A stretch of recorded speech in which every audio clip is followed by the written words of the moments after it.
Ooh. Let's see. There we go. Perfect. Yeah? There we go. Yeah. Wonderful. Okay, I'll put that right there. And now I should pop up in the bottom left corner. Yes, as a hexagon. Wonderful. Alright, so now that I know that works, I'm going to close that and get started here. So we're going to cover basically the design philosophy behind dreams and some best practices for when you're making stuff in here. Because I've done a lot of tutorials now on how to make specific things work here, but I wanted to make this tutorial to show how someone can basically make little contraptions and eventually put together a game just by, learning a little bit of jargon. We have to learn a little bit of jargon, and then once you know your way around and you have a little bit of the navigation, things start to become really intuitive, and you'll know what you're doing before you know it. So if we get started here, we're in our home space, and I designed it like this.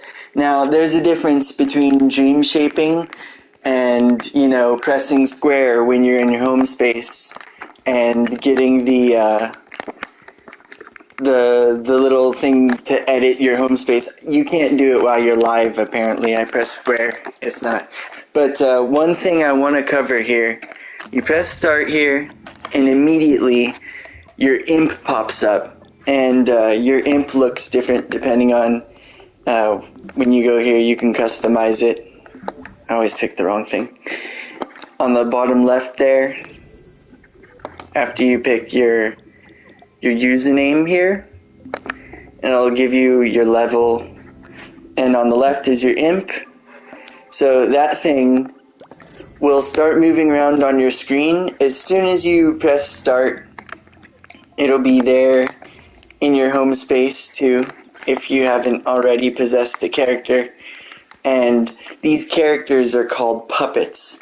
So whenever they're rigged to be moved around with the controller like this, you've created a puppet, that's possessible. And all that takes is a gadget called the controller sensor. So we'll learn about gadgets as we go into this.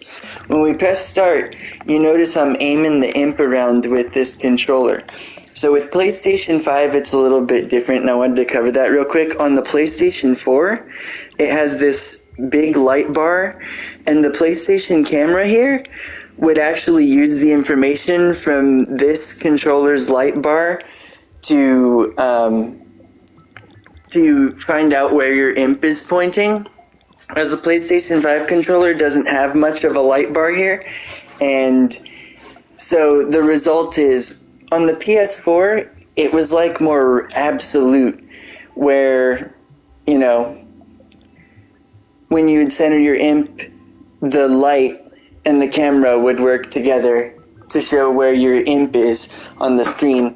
But with the PlayStation 5, it's more relative, so that means you can kind of have more freedom to be sitting at any angle you want, but you're going to have to recenter your imp more often. You could be sitting in a lot of different places. But when you recenter your imp, you just have to be pointing your controller in the center of the TV. Same way we've always done it. But yeah, with the PlayStation 5, since it's more of a relative movement, you have to center your imp more often. And if you go up here in the top right, there's these 3 buttons that say My Preferences, and you can adjust the imp sensitivity here. So if I didn't like 4, I could bring it down 3, 2, and now when I move my controller a lot, my imp doesn't move across the screen as much. So I have mine at 4. I think the default is 5 or 6. So 4 is good for me. And when you're in this menu, you just point your imp at the dream shaping violin here and click X, and there'll be like a little menu to browse, but you're looking for this question mark that says start creating. Press X there. Anytime I need to recenter my imp, I'm just holding in the options button there, right next to the action buttons, if you will. And yeah, it used to be called the start button, now it's called the options button. You hold that in, and your imp will jet to the middle of the screen. So, first thing we want to do is new element or scene. And so there's a hexagon for an element and a circle for a scene. And categorizing things the right way in this game, labeling them the right way, is pretty important, you know, for you and for everyone else. It makes life a lot easier. So just to go over some jargon real quick, an element is just any individual thing, which can be a very complicated individual thing, but it's just one individual thing, whereas a scene is like an environment, like a map, where you put elements in there to, you know, presumably interact together for a game or for a movie. So when you first get in here, there's this blank block here, and there's this grid that you can kind of see on the floor, and that is called, that's actually, I think it's just, if you go to guides here, yeah, it's just called the floor. So here's the menu. To get it to come up, you press the square button, of course. When you press that, menu comes up, and all of these buttons here are, you know, your tools. They're your modes and guides. This one with the little graph and the circle allows you to turn that floor on and off. And I like it because it coincides with the grid, which is very helpful. That's the second button here under the guides menu. So yeah, that's what those are. I guess they're like little menus. So this grid snap, when you turn it on, you'll see these dots that appear. And you can make your grid coarser or finer with the plus and minus next to it. And if you don't see that, it's because the grid's off. When the grid's off, those plus and minus go away. When you turn it on, you press plus, and the grid gets more coarse. Plus gets more coarse again. And so when you have that grid on and the grid is coarse, like say on 8, it'll affect anything you're placing into the scene, and it'll affect when you go to move anything that's already here. So the thing that's already here always, when you start a new scene, this floor, will move by increments of 8 units. I don't know if it's like meters, but units of space here. And so you can get a pretty precise translation of this 3D block here by doing that. And if you want smaller, when you press the square, you can press that subtract button, but there's a shortcut. You hold L1, and if you go L1 up on the D-pad, you see 2 changes to 4, changes to 8, changes to 16, and then if you press down, back to 8, back to 4, 2, 1, and it goes to a half, it goes to a quarter, goes to an eighth, it goes to a 16th, and then it stops at 1/32th. And it goes all the way up to 32. So, you see at 32, you know, the block moves quite a bit. And you can't budge it an inch before moving it all the way 32 units. Left, right, forward, back, up, down. And speaking of left, right, up, back, forward, down, the axes here that you try to want to keep consistent, first best practice we'll talk about is with gadgets, certain gadgets here, with rotators and with followers and, well, I don't know exactly all the gadgets, tags, they have an axis. They'll have, so if I wanted to put a tag on this floor, right? We have these gadgets. I just popped up that menu by pressing start. You can save your scene from here. Quick save. You would just press X there and then it would let you name it and everything. But you press start to get back out of it, or, you know, just hit circle. That little door is to exit creation and stop dream shaping. So we don't want to do that. Gadgets here. So that has it has like a little square wire right here. And when you open it, there will be these color-coded menus underneath it. And we're opening the green one for sensors and input. And that'll give us a tag. And now if I press X on this tag button right now, when I don't have the grid on, I won't get really a precise placement of it. You know, I can make it bigger by holding in the D-pad up and down. And so yeah, we're just resizing the gadget with the D-pad before we place it. You can just press up and down on the D-pad until you get whatever percentage you think is appropriate so that you can see it when you're moving around the scene. Now, it's close to me when I'm just placing it in the air, but when you hold L1 before you place it, it will surface snap this gadget to our sculpture here. The floor, this ground block, is a 3D sculpture. So when we hold in L1, it'll like, you know, snap it to this face or this face if we're facing this way, or we can snap it to the bottom, you know, or the top. And you know, irregular shapes don't accept surface snap quite as well if it's like a curve, you know, but if you're on a flat angle, you can snap it pretty much anywhere. But when you turn on the grid, you press square and go into this guides mode. You can turn on the grid before you stamp it down. And then now you'll notice as you're moving your controller around, this thing snaps to increments of 4. Hold in L1, press up, increments of 8. Up again, increments of 16. So, you know, if I want to be sure that I'm snapping this tag, say in the middle of this ground and on the front face, you could kind of drag it to this center here. You put the grid to something really coarse like 32 or 16, and then you really know you're in the center, especially if you have this this floor grid turned on. If not, remember it's this button here on the right. So, well, on the right. I think it depends whether you're right or left-handed if you're using the motion controllers. So it's got a grid. It's got like a perspective grid with a circle in the middle. That's the button you're looking for. And when you click that and it has a check mark, then yeah, you just go to your gadgets menu, green menu. If it's closed, just boop.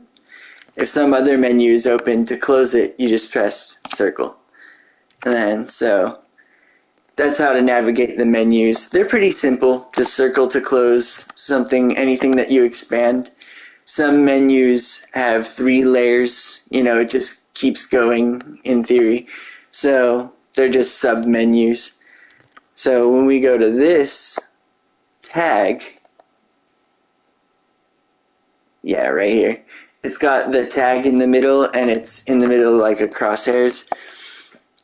You just hold L1, and then when you're facing the top face, and by the way, I'm angling around my screen just with the analog sticks. The left stick will move you forward, back, left, and right. The right stick turns your camera. See, when you go right and left. And then up and down, same thing.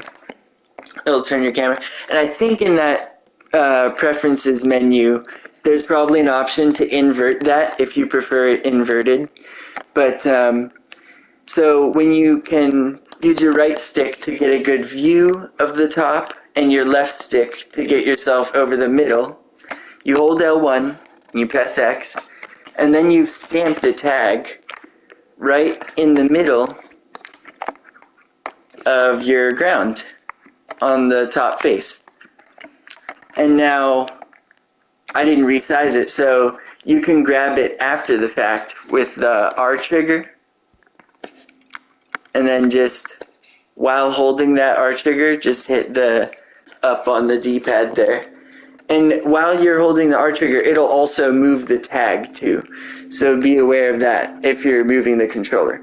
So you just want to hit the D-pad, not move the controller around like I did. So if you do move something out of place and you need it to come back, just let go of everything on your controller and don't do anything else. Just hit left on the D-pad.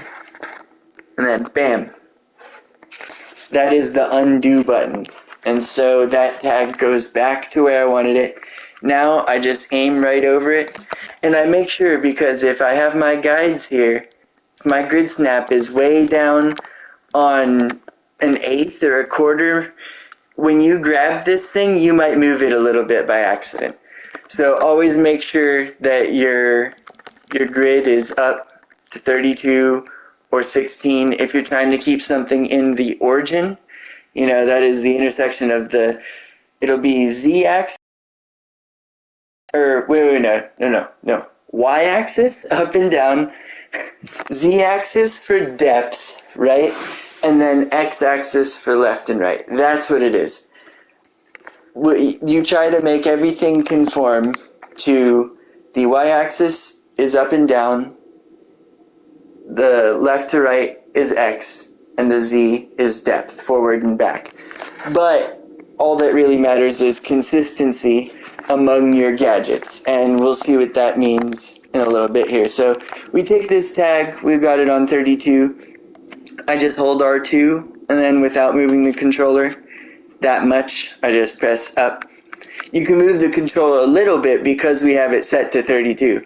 So it's not going to move over a click on the grid until we get way far out there. So that's why we turn up the coarseness of the grid. So see, I can make that tag 1,000% larger. And then we can really see it. And we can let go of the R button. And that way of moving things, you see, it's the same whether it's an object or a gadget, whether it's a sculpture or a gadget. And then there's paintings as well, which we'll get into. But if we took this ground right now, because this tag is now surface snapped to the top, we can clone objects by holding L1 and then pulling the R trigger over the object we want to clone. And then we can move it over by increments if we have the grid turned on. And if not, you know, we can move it to like any arbitrary position we want it in space. You know, you can angle it by pulling the left trigger and then moving the analog sticks around.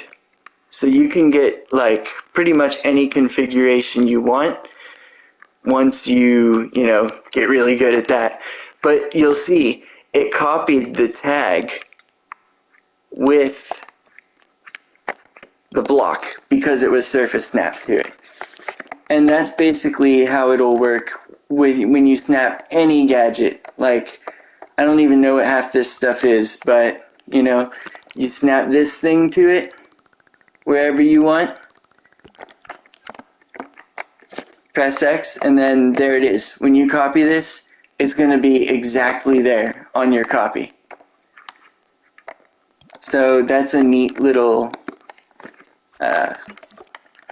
trick that helps you out. You just copy stuff. You don't have to remake it all over again. And you can save this thing as its own element. You just click on it, and there'll be these buttons over here. And there's this Save as a New Creation button. So if you click that, it'll ask you to categorize your creation. And I was talking about earlier how important it is to categorize stuff correctly. So we just have like a floor with a tag on it. We can't categorize that as an animation or an effect or a vehicle or an instrument, sound effect, music. It's not none of that. It could be a sculpture or a contraption. That's it. It's not a character, you know?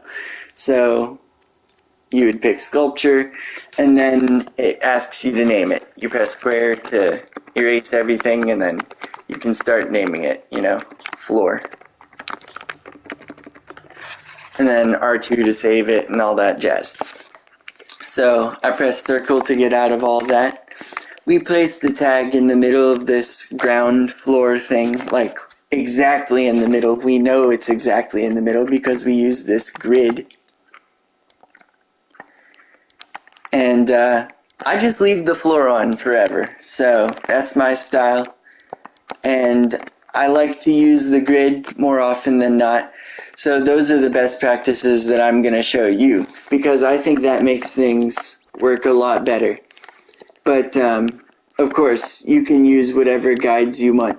Stay upright. Here's a guide that will keep gadgets upright. So this is like kind of flat on its face. If we check that and grab it, it will,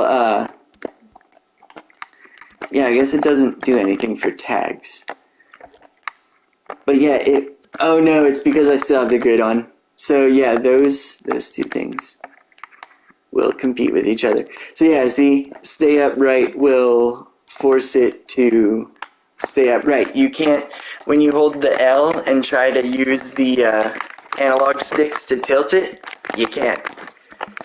So if you notice that you can't tilt something, then you remember, go into guides here, the little grid with the circle, and then turn off this arrow with the base, and then you can tilt things again by holding the L trigger and then using the analog sticks.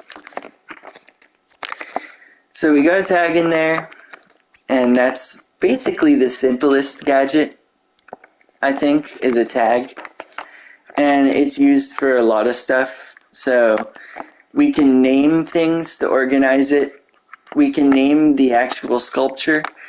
But to name something, we gotta pull up a tweak menu. And tweak menu lets you edit a lot of stuff. So I'll just do a brief overview of these tweak menus. You pull them up with L1 and square. And when you do it to a sculpture, you'll get like this gray tweak menu that's really rather intimidating. It's got a lot of sliders and stuff on it. With a tag, it's rather simple. So there's just these two things, and it's like they're not even buttons. You can't do anything with it. It's not obvious. There's these little tabs that come out. So we'll see what this does.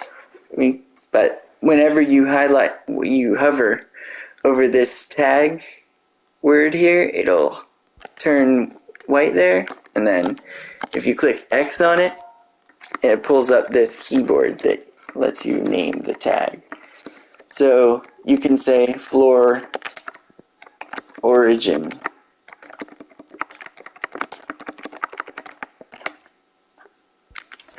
Or see, I'm using L1 and R1 to go where I want to go in the word or in the phrase.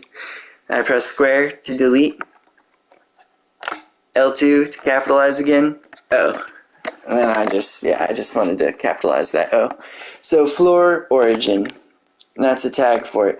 But one thing about the tag is, we open the menu, after we close the menu, that little thing goes away. There's a dot there, another dot, and when you get close to it, you open this tweak menu. This dot has 4 arrows on it. So this is the origin of the tag. So the floor that has this circle with the axes that cross through, that's the origin of the scene, which we'll save as a scene or an element. But while you're working in it, the whole thing is called the scene. And then this is the origin just for the tag. So we want it to also be in the center of the floor. So if we press square, we've got 16 right now. If we press minus, that gives us these dots. So it's a dot every hair mark, which is exactly what we want, because this origin, this tag origin, this little white circle here, we want it to be right in the middle, and it's one hair mark away.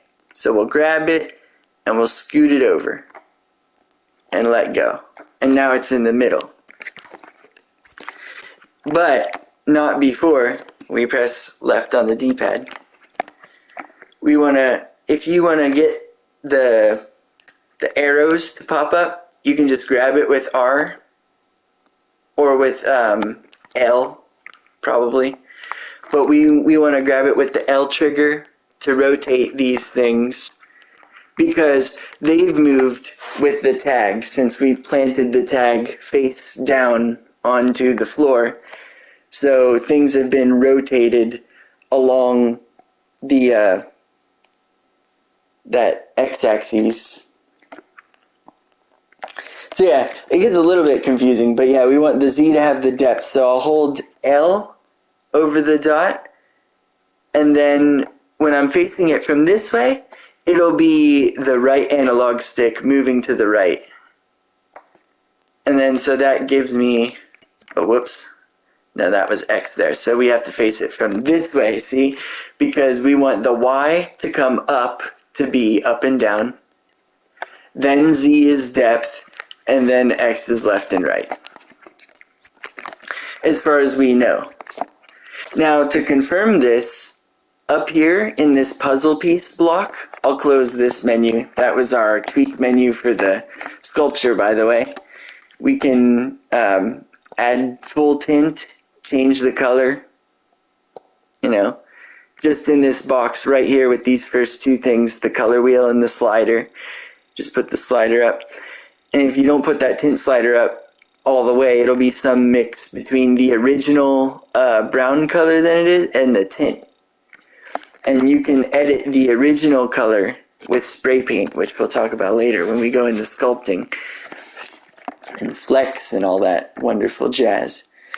So I'll leave that like that, turn the tint all the way off, get us back to normal. And this puzzle piece button up here in the top corner, see, when you hover over it, you get this perspective grid again, and it says default. And so when you hover over that and click X, see how it says go to bookmark? It'll bring you to the default position. So now you're looking at the scene from, the forward perspective. So you want this to be Z, and we don't have it. That's X right now. So now we need to rotate this origin like this from where we're facing. So we press the L trigger over it, and then it's the left stick moving it to the right. So now we've got this origin point oriented the way we want it, see? Anytime you grab things with the grid on, it'll snap it to increments of 45 degrees when you're rotating. Makes life amazingly easier. If you don't have the grid on, it's very easy to,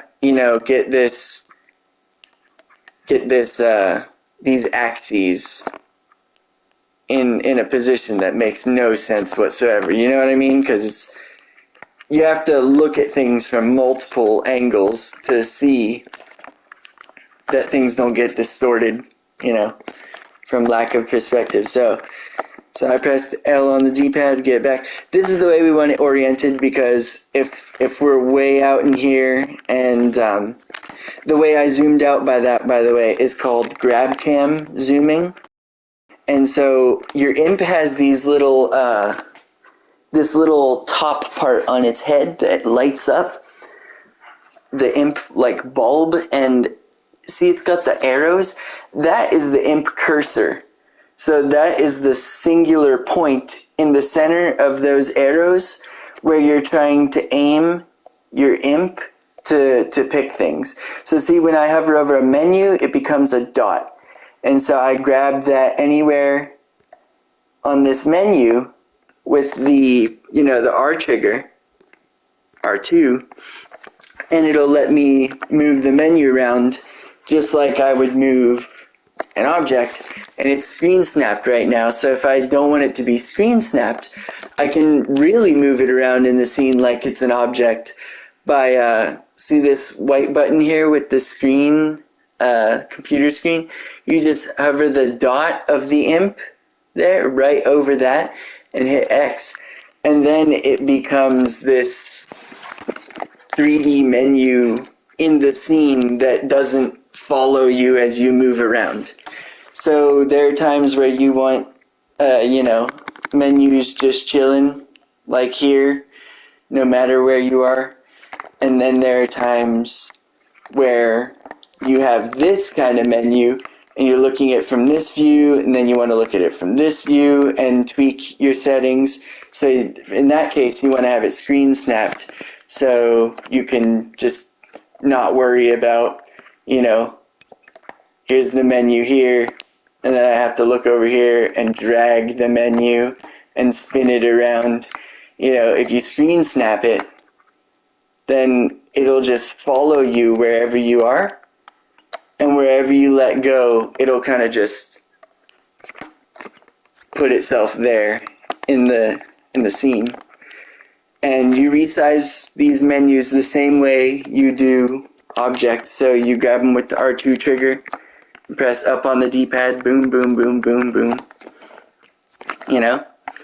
And if they're in a funky orientation, because things haven't been snapped to the grid, when you turn the grid on, you just hold it with the R trigger and then press triangle, and it'll snap it to like a 90-degree angle. And then you can, of course, hold L, turn it the way you want it, and then you've got, a menu snapped to the grid. And I like to keep things either snapped to my screen or snapped to the grid, even menus. So I think that makes things easy. But it won't remember where you are unless you click this little anchor button. It won't remember where you put the menu.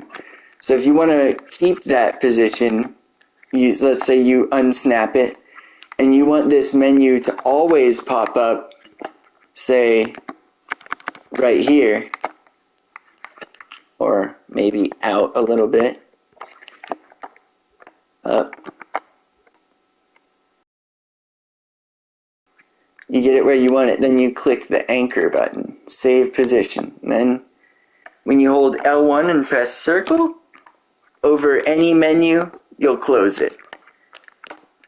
L1 square opens the tweak menu of whatever that imp cursor, the head bulb, is hovering over. So not the imp's face area with the eyes and stuff, but the cursor, the little antenna. That's what got me tripped up for a while when I first started playing this game. So see, it remembers our position, no matter where we are. We're over here, or way up, there it is. But yeah, the grab cam zooming is done with R1. You take that cursor, imp cursor, point it onto an object that you want to grab, so you can grab a tag, even if it were like floating out here in the middle of nowhere.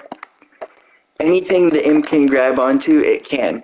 And if you're not grabbing onto anything, it kind of grabs onto the point in space relative to where your screen is. So if we're down here, then it's grabbing a point like in front of us a little bit. See, we're swinging around it, but not by that much. But if we're zoomed out a lot, then the point is a little bit behind the block, see?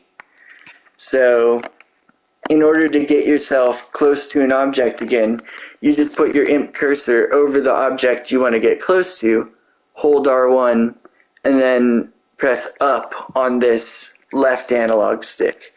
And it'll zoom you right up to your imp cursor as close as you want to go. and then down on the left analog stick to get away from it again. And then when you let go, you can just move around with the analog sticks freely to get, a refined view. If you want to delete something that's just floating out here in space that you don't have any use for anymore, you just hover the imp cursor over it and press triangle. And when you hover your imp cursor over stuff for long enough in this game, most of it will pop up and give you hints on what to press, on how to do stuff. See, it tells you how to clone again, so you don't even need my tutorial. It tells you how to delete, But I do want to explain the design theory a little bit. So we learned a little bit about gadgets. The simplest gadget in the game, tag, I snapped it to a sculpture that I would call the default floor because it's always here. And it, I don't think it has a name. Yeah, it's just called sculpture. But you could name it if you want. You could name it ground, the same way we named the tag. We just opened this menu with L1 square, and then I hovered over the name and pressed X. And then, once you're done naming it, you just press the R2 button on the DualSense, or go down here to done. And that's your ground. So this ground, like I said, is a sculpture. So when you hold L1 and press X on it, instead of getting this tweak menu like you would, when you hold L1 and X, it does something called scoping into a group. Or if it's already just a singular sculpture, like in our case the floor, it will scope it into the sculpt itself. And when that happens, everything turns gray, and you've just got the sculpture that you're working with. So I'll back out of here for a minute. I'll remember, when you're not holding any L1s or R1, L2, R2, any of those handle buttons, X just selects something. So go back to our grid, put it to 8, which we determined was one hair mark length away. Since we oriented that this tag origin in the orientation that we need it to be, and like I said, we can confirm that, we grab our cube with the R1 and then pull down on the left analog stick to get way out here, look any way we want.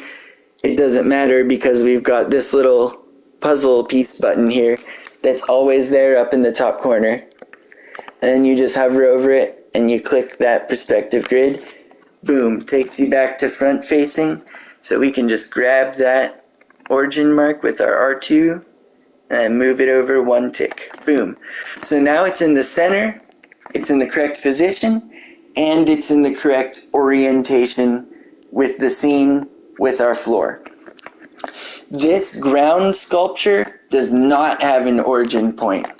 Tags do, the scene does, and certain other gadgets do, like rotators. But when we go into this ground, we scope into it by holding L1 and pressing X. We just have a rectangle. Well, rectangular prism, that's what they did. So, as you can see, when you're in this sculpt mode, it first assumes that you want to place your object where the dot on the grid is the center of the 3D object. So there's several ways that they could have made this ground square here. Maybe they just put it down somewhere like here and then kept pressing up on the D-pad, until it got to, I just held R1 and pressed down on the D-pad to get more view there. They could have just kept pressing up until it got to about that big, and then held L1 and pressed square, and that's the edit shape mode. because see, we've got a big cube now. Maybe they did that, and then once they had the big cube, they just, see, you get arrows when you hover the cursor of this imp over each individual face, and that will, when you press the R2 button, allow you to grab that face and move it however many ticks you would like in the X, Y, or Z axes. And, it snaps because... So they might have just... Now be careful with that because, see, as you'll notice here, I tried to undo that. You can't undo edits you're making in this little shape editor menu. You can't undo the fact that you stretched the top face down so many ticks, or stretch the side face over so many ticks. When you press left on your D-pad, it's undoing the last thing that was finalized. So this is just edits we're doing to this shape before we stamp it. Once we stamp it, it'll be finalized. So if I hit stamp here while it's in that wacky place, then left on the D-pad deletes it because that was the finalized move and that was the prior state before I finalized the stamping of this thing. So I'm just saying they could have went to the middle, took a cube, and by the way, if you want your regular cube back, just switch to a different shape and then go back to the cube. They could have just taken this cube and, put it in the middle. Somehow rotated it 45 degrees. Pressed up a bunch on the D-pad. And then maybe they hit L1, they held L1 square and went to the top face, grabbed it with R2, shrunk it down, stamped it, and then see, maybe they brought it down by 8. And there it is, see? So we just recreated the ground square. And you get out of it, you can tell because you press triangle. Oh, wait. Oh, I didn't stamp it, that's why. Or no. The reason why actually is because this is one sculpt. So yeah, good opportunity to talk about separate sculpts. So when you're inside of sculpt mode, you can also hold L1, grab it, one of these with R2, and move over and it'll clone it. But all three of these blocks will then be part of this one sculpt when you scope out. See? If I do that while all this stuff is gray and I still have the yellow button here and here, then when I scope out, all three of these boxes get highlighted when you hover over it. And when you click X, all three of them get selected. So this is not a group yet. This is still one sculpture, which consists of 3, rectangular prisms, 3 stretched out cubes, whatever you want to call them. If I want to get back in here, I hold L1, press X, and I'm back in. I press circle to get rid of whatever object it thinks I want to stamp right now. Maybe I was working with this donut last. Here I am about to stamp it. See, circle says exit tool. Boop. And now we can do move and clone actions. So I just hover over these, press triangle over the 2 that aren't where the center of the origin circle is. L1, circle to get out of there. So now our sculpt is back to just this one cube. If I were to scope in, clone it, scope in, not hold the L1, just grab it with R2 and move it over to the right. That's how we confirm that's the only one there. Because if you clone it and there's another one there, you'll know, because when you hover the imp cursor over it and grab it with R2 and move it over, the one underneath will still be there. So that's good practice to make sure if you've been cloning your object that you only have one in the end. by just, you know, say I had a bunch here. I'll delete this one, triangle. Hover my cursor over here, triangle, triangle, triangle, triangle. Oh, that was the last one. So I pressed left on the D-pad once. And then get my finger away from it. And that's how I know I've got one thing here. I just move it over to the right. Yep, there's nothing under it. Left on the D-pad again. I've got one block here.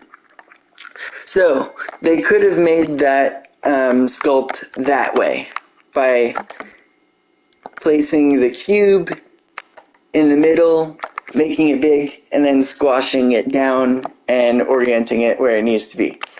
Another way they could have did it, they could have went straight to the shape editor, right?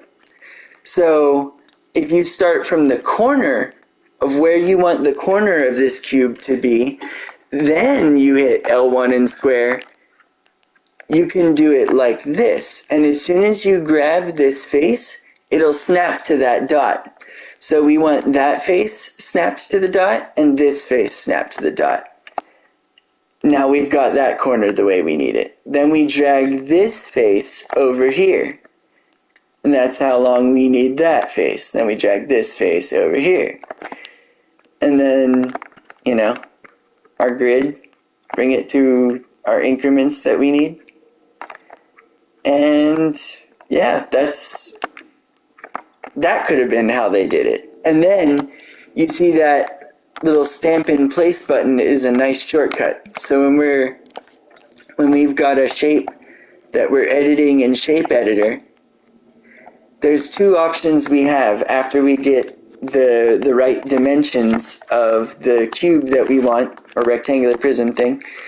After we've got our preferred dimensions, we can either stamp it right where it is by pressing this button, or we can back out by holding L1 and pressing circle, or hitting this red button here in the corner, leave this editor, and then it'll be free floating, and you can stamp this thing according to the dots to align it on the grid. So we can get the dimensions we wanted right there by comparing it to this edge here, and then know that we can stamp it in the center like that and have it protruding up only halfway. You know, you can do things like that.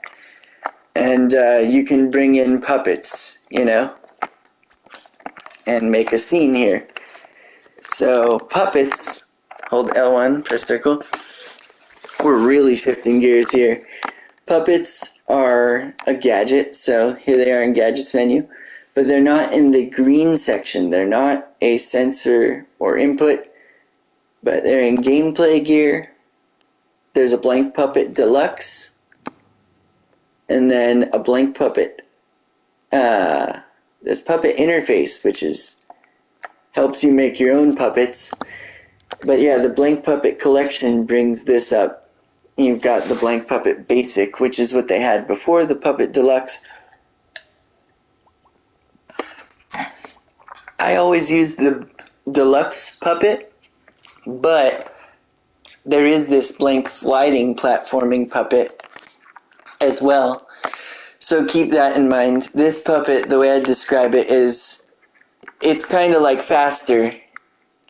And see, he's like shorter, but he's like agile and fast. This one is like very humanoid and like, here, I'll just demonstrate we'll go into play mode here. So we got a little scene. We'll go into play mode by pressing the options button here. Here. And then the controller here to go into play mode. And then we can navigate our scene the same way we do in edit mode.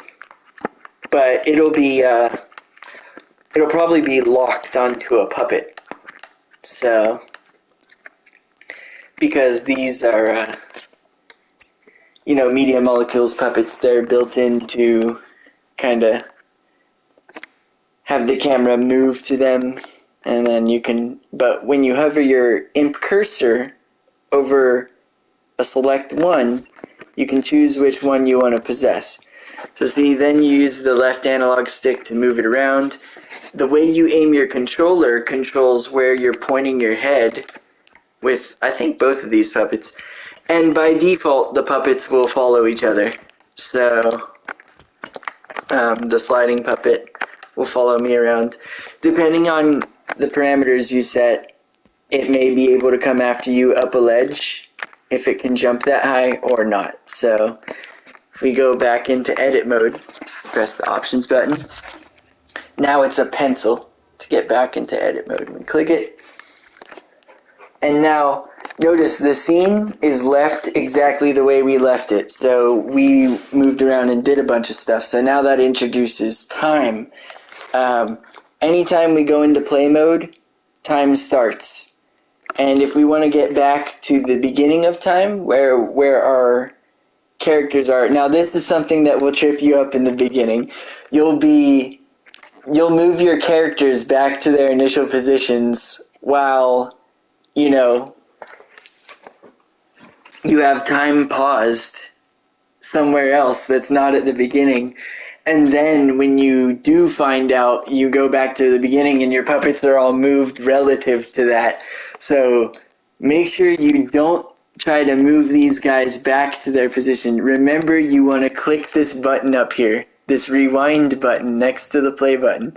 See, rewind time to the beginning so everything will return to its initial state. You can also do this by pressing L3 at any time. So I just press in this left analog stick, like downwards, and bam, those two guys go back to where they were. I press start, press play mode, time starts again. And it doesn't matter too much until I possess them and move around, but nevertheless, you want to get time back to where it started. So see, this guy, see, he can't jump that high, so he wasn't following me. But this one can slide around. It can slide down slopes. So if I go into edit mode, and there will pop up another guide right now. So when I press square and go into the guides with this button here, hover the cursor over there, X, there's a guide here that is, or it might not be a guide. No, it's not a guide. It's in here. It's in show hide menu. So there's a button with an eyeball, the show hide menu, and then this little speedometer gauge thing. You pop that on and it'll show your thermometer. Now, I'm a bonehead, so I put my broadcast thing right over where the thermometer normally is. So I wonder if I can reposition it. And yeah, overlay, position, center, bottom center.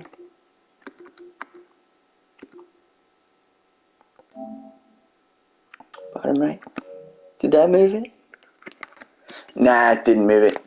Probably, but yeah, see, thermometer details will come up there when you hover over it. There's 3 little circles here, purple, yellow, cyan, and that will tell you how much data your scene is consuming. Right now we've got 4% in gameplay memory, 4% in graphics memory, and 3% in audio memory. And if you click one of these, like graphics memory, it'll pop up and then you can click more details and you'll get a fine percentage. So it's actually 3.33% sculpture data, not a full 4, but it just rounds it up in the thermometer there. But yeah, so I popped that up to show it.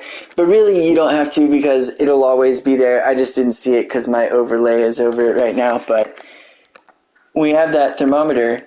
You want to bring your stuff down, everything you put into the scene. So we go into this tools menu right here. And then there's like a pixelated sphere. It's like a sphere turning into like a pixelated sphere. And you click that button with X. And you can bring the detail of things down by hovering over them and clicking R2. Now, if this is a plus sign over here, this button, you can toggle it back and forth with X, you'll be bringing the detail up. So it'll make it like an extremely, detailed sphere that's like, yeah. No need for a sphere to be that detailed, so, down R2. And as you bring the detail of all this stuff down, if you don't want to, individually go through everything, you can hold L1 and then hit R2 and just keep doing it for a while. And you'll see this highlighted spot switches. Now it's on the Deluxe Puppet's torso, R2. Now it's on his upper chest, R2. Now it's on the environment, the whole floor, R2 again. So it's finding what the most complex, what the highest detailed sculpture in the scene is, and then as you click R2, it'll reduce it. And then when you go back to your thermometer, you find it changes. Instead, oh no, I guess it wasn't enough, because it's mainly the puppets taking up all that stuff. So if you delete them, it's back to 1%. But yeah, these guys, when you hover over them and hold L1, press square, same deal. They've got tweak menus, but they're huge and they're really complicated. So the first couple of things are walk speed, run speed, turn speed. And so you can see the turn speed's way higher on this sliding puppet. The run speed is actually slower. So I don't know why I said he's faster. It feels more natural to make the sliding puppet faster, I think, but that's just me. It just seems like it should move fast. But yeah, the turn speed is pretty quick.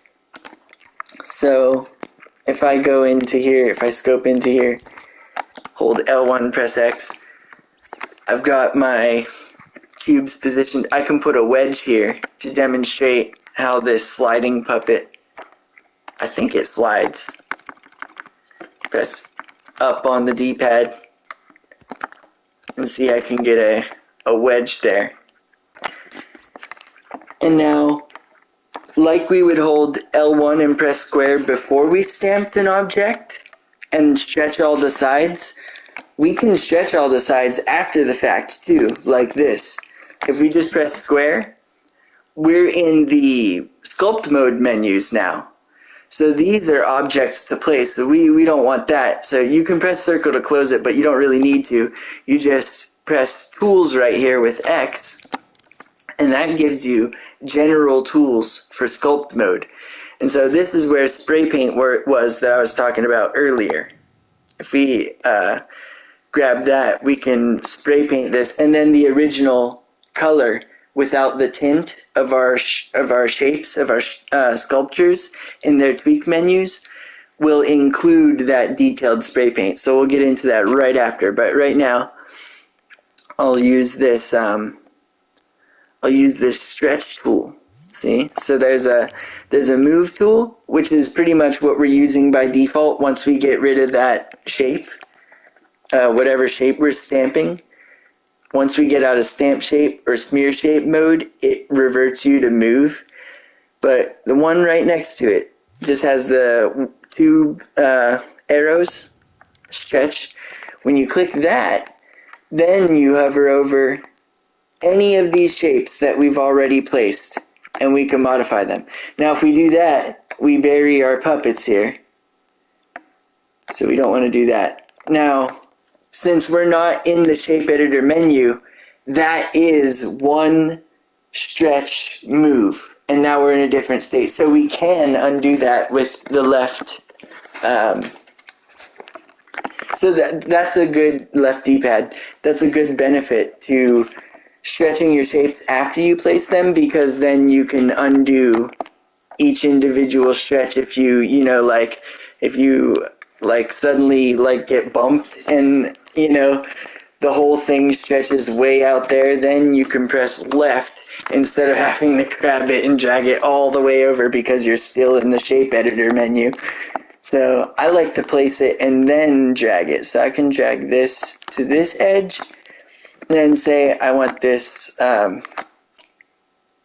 this higher ledge to be over more, out more. I can do that, you know. Then I can press square, go back to move with X. I can hold L1 and clone this original block and put it here. Sorry, not there. Up here. We wouldn't need to put it back there for more space. All we'd do is go to stretch mode and grab this one and stretch it back as far as we wanted. See? And then things get out of hand very quickly. But so now I'll hold L1, press circle. So we can get our puppets up here in one fell swoop. We just have to see if we go to this place where there's clear. You can hover over one of the puppets, press X, and then hold it. And then just move, and we're moving over empty space right now. And then we go over that puppet, and it selects that one. You can select as many things as you want like that, but if you accidentally hover over your environment sculpt, you'll select it too. And it selects that whole thing because all of those shapes are still in this one sculpt. If I turn the grid up, clone this sculpt, and move it over like this, now these are two separate sculpts, and you see they're highlighted separately. And another thing that I should show right now is how when you're moving things, you can flip them. So I showed you how you can grab it with the L trigger, any of these things with the L trigger, and when the grid is on, you know, it'll rotate by 45-degree increments. So you can flip this thing by rotating it, you know, 180 degrees. Of course, you know, obviously. But if I press left on the D-pad, you can do it quicker and easier. You just go to like relatively the center of the object, like right here. And when you grab it with the R trigger, the R2 trigger, you've got it and you know you're grabbing it. You just click in the L stick and it will flip it horizontally. Now if you click in the R stick, it will flip it vertically. So we'll go upside down. So it matters which way you're looking at it for the left stick, but not for the right stick. So see, if I'm looking at it this way, and I grab this with the R2, and then I click in the left trigger, or the left stick, see, it flips it horizontally from this view, from the front view, or whatever this is. So then we've got that. We've got like a symmetrical platform to this original one we created. And so see, you can easily generate levels by making a sculpt that kind of has like a, you know, it includes a whole corridor and then some stairs up to another platform. And you know, you put them together like this, hey? You find whatever. And it doesn't matter if they overlap a little bit, you can do that, you know. But see, you can quickly get a map here, and you can, you know, rotate it. But I press L on my D-pad to get all the way back. If I'm already in a sculpt, and I remember how I said we can hold L1 and clone things and move them over. We're already in a sculpt, we can't flip a thing. So we press that L stick in, doesn't flip it horizontally. We press the R stick in, doesn't flip this wedge vertically. So flipping things that quick way with the L and R stick when you're grabbing it with the R2 trigger only works for completed sculpts. It won't work for objects within a sculpt. You will have to grab it with the L trigger, the L2 trigger, and spin it around to flip it horizontally. L2 spin it around with the left stick, left and right, and then you grab it with L2 and go up and down to flip it vertically, like that. And it's easier with the grid because, of course, it snaps to 45 degrees. So you know 45, 45, 90, 45, 45, 180. And then you know you flipped it upside down. So I like to do that, rotate things to flip them around if I need to flip them around within the sculpt, because that will save space on your graphics thermo a little bit. Especially if you remembered to reduce the sculpture detailed like I showed earlier in this menu under Tools. So yeah, you can't flip individual objects inside of one sculpt, but once you have a sculpt, you can flip it in that quick way by, while you're grabbing it with the R2 trigger, just pressing in the left stick or the right stick to get a horizontal or a vertical flip. And of course you can get both, you know. So going back to this, we have our guys selected here. We hover over them, hold X, boom, boom, there's two. Now we can grab either one with our imp cursor and then press up, or see, when we press up on the left stick, it moves us forward and back. How do we get up and down? Well, we have to hold L1. And then anytime you're holding L1, the left stick will move up and down on the Y-axis. You let go of L1, and then you're moving forwards and backwards again. So after a while, you kind of get the hang of that. And now, of course, if you don't have the right grid increment, you know, see, it'll be, oh no, they're in the box. Oh no, they're floating above the box. So there's a shortcut here. You hold L1 and press down on the D-pad, and that makes your grid. I talked about this earlier, but it's just so thrilling because it makes it so much easier. You don't have to press square and go into guides and hit the plus or minus. Just hold L1, up, down, up, down, up, down. And then, yeah, so these guys are up here now. We just grabbed them. We selected them both, and we grabbed them with the R2 trigger, held L1, and pressed up on this L stick, and moved until we saw the feet. Now we press circle. We press the options button. You can go into play mode. And now with our two puppets here, this guy, I think he might slide down this slope. Yeah, see, he slides down on his bum. We rewind it. This guy, the deluxe puppet, see, he runs like this. You know, he really has a stridey jog. But when he just like kind of stands as he goes down the slope. No, he runs a little bit. So he does not slide. So that's noteworthy. That this puppet has the sliding behavior. So it works great for games like if you wanted to make something like Sackboy or Mario or whatever, where they, you know, slide down a slope and collect coins, then this puppet is great. And when you make it fast, it feels nice to operate. It has some good handling on it. This other puppet feels nice too when you make it fast, but I use this puppet a lot. This Blank Deluxe, when I want to start using this sliding puppet too, because it seems like it's really fun for platformers, which is what I want to make. But see, these puppets are kind of facing weird directions. We can orient them to the grid.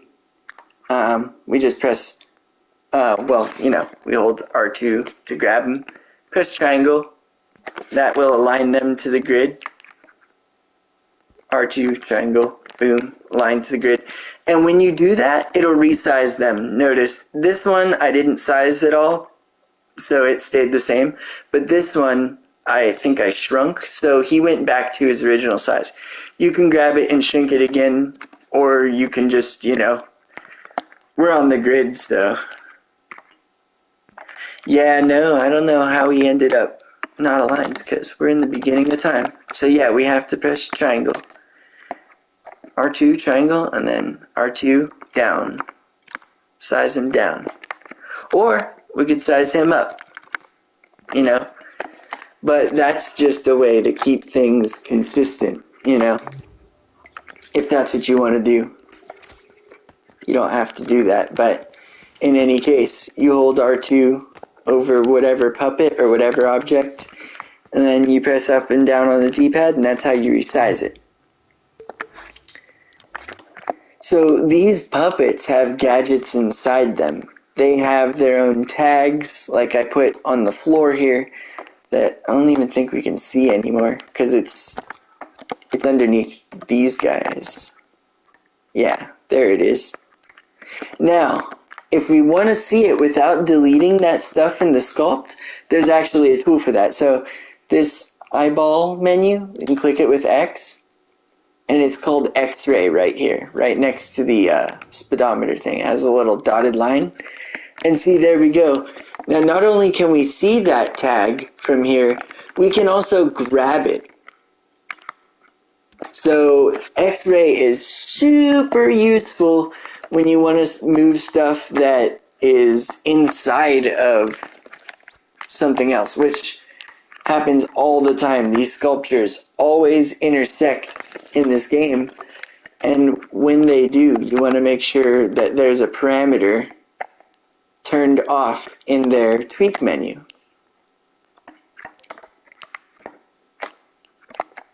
See, there's this whole, there's tabs in this tweak menu. Whenever you hold L1, press square on the sculpture,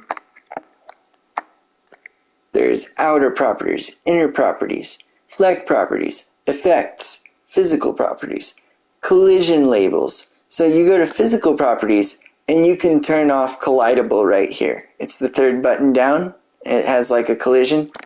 You just press X and then it goes to gray, and you know it's off. And then now this thing won't collide with anything. So that's probably not a good thing, because, well,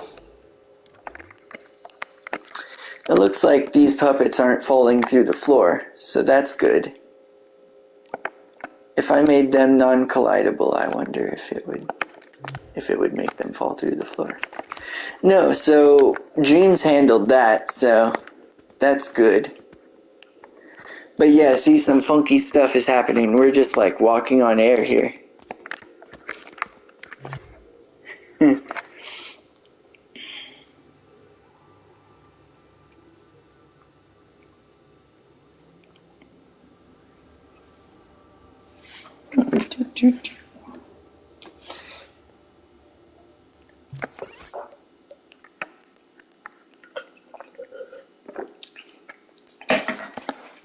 All right.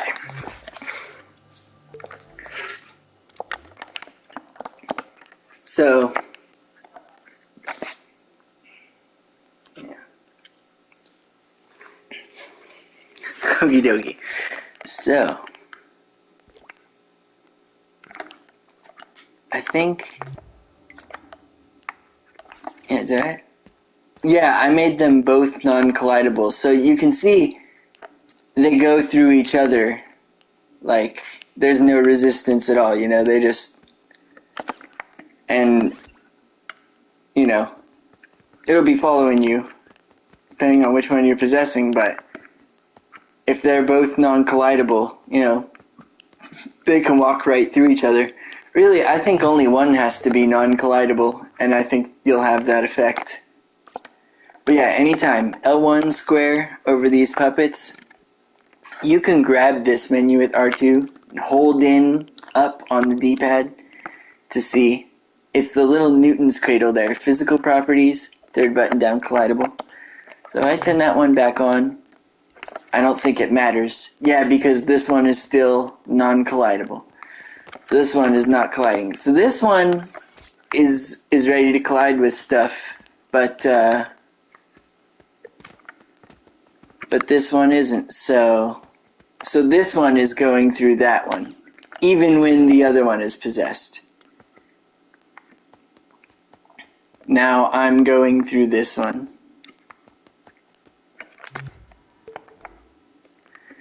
And then you can demonstrate if I go into sculpt mode. So now, this is the modes button. I took so long to get to the modes button, but that's how we start a sculpt from scratch. We held L1 and pressed X to get into this existing sculpt, and we held L1 circle to get out of it. But to create a brand new sculpt independent of this one, you go to the modes button, you click it with X, and then you click the sculpt one, and then everything else is grayed out, so you know you've started a new sculpt. Now, in this new sculpt, I want to make something that the player can or cannot collide into. So I got this cylinder. We've got our grid to course. We make it fine, hold L1, press down on the D-pad, and then we can move it like right in there. And hold L1, press square, and then we can size it up, press up on the D-pad, and that'll just, resize the whole thing. It'll scale it up. Press up on D-pad a couple times, and stamp it in place. And now that's its own sculpt. So when we hold L1 and press circle and get out of everything, when we hover over the ground, we see that's that. We hover over the cylinder, and that's that. And we'll see these chips associated with these puppets as long as we have that X-ray turned on here. If we turn it off, we don't see any of those chips or the tag again. But see, I hover over the cylinder, and since it's its own sculpt, it highlights. Now, I just created this cylinder, so I gotta go to Tools, the wrench and the ruler, and grab the sculpture detail, and see it's red. We want to turn it back down. See, there's this button over here, Consider Scale, with the arrows in the circle. I usually like to turn that off, because then this is the absolute quality of everything altogether. Consider Scale is like relative to, I don't know, how small things are, I guess. Because when you turn it off, you see, oh wow, yeah, this thing was actually even higher detail than it looks. When you turn it back on, now you turn it off and it's like, oh, it was actually lower than Consider Scale had suggested. So I just turn it off, and I get it to where everything's blue, Things don't have to look like this, like all shredded up. As long as they're blue, usually that's good. So, sometimes you can get away with that, violet purplish, but you don't want anything red. So I get everything. This cylinder, it can be like that. If I turn on Consider Scale, nothing's red. If I turn off Consider Scale, nothing's red. That's the way it needs to be.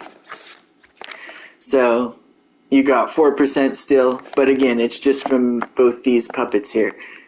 Puppets take up a lot of memory, so with just the environmental features, we're looking at 1%.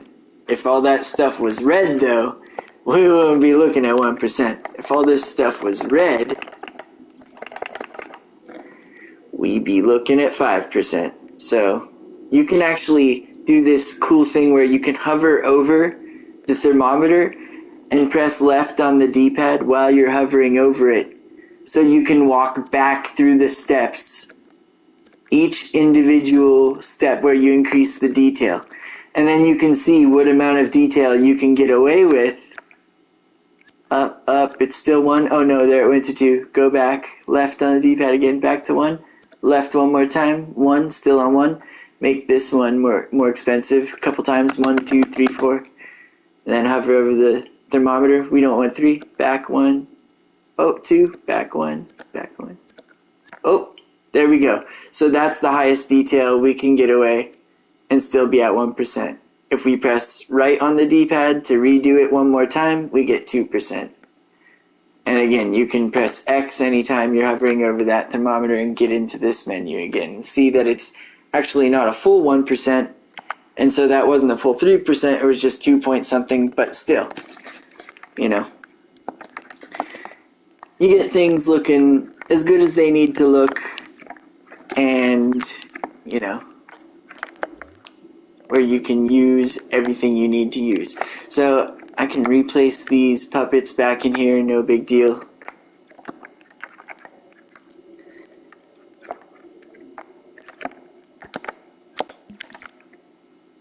Sliding puppet. Oh, whoops. Yeah, he's in the menu, so you have to go in here. And yeah, again, this guy, he is exactly the same as this one, pretty much, just with less features. Like when you open up the microchip, oh, whoops. When you open up the microchip, so you can compare them. That's all that is. And that, it looks like this is less than that, but actually all of this is what's inside here.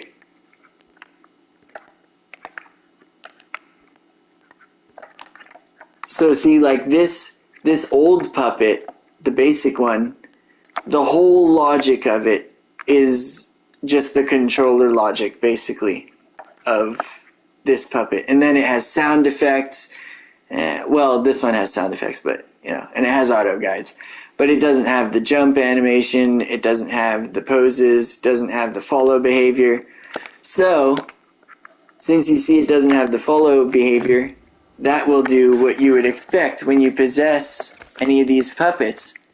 See, the blue one, the deluxe one, follows you along, but the basic one doesn't, because he doesn't have that logic programmed into him. So, I gotta make this stuff collidable and physical again so that we can slide down it.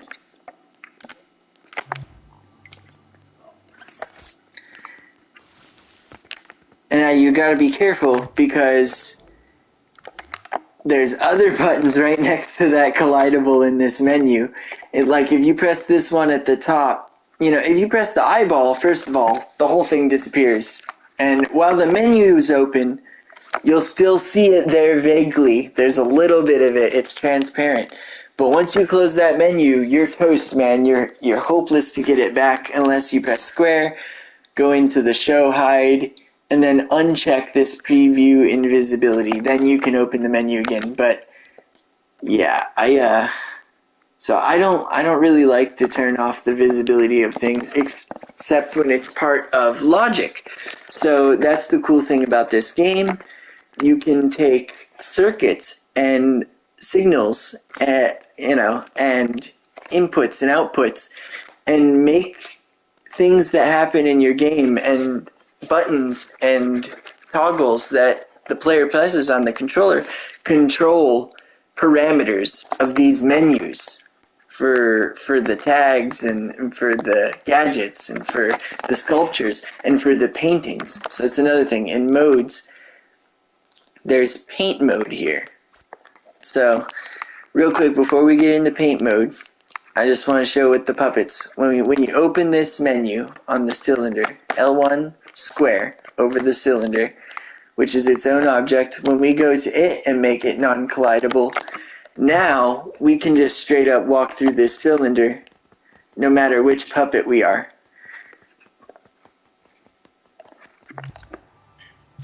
See, if you press circle, you will depossess whatever puppet you're possessing. You can walk through it with this one because the pillar itself is not collidable. So that's pretty self-explanatory. And if the pillar is collidable, you turn that back on, then only a non-collidable puppet will be able to walk through it. And you can further refine that with labels and collision labels here, these two.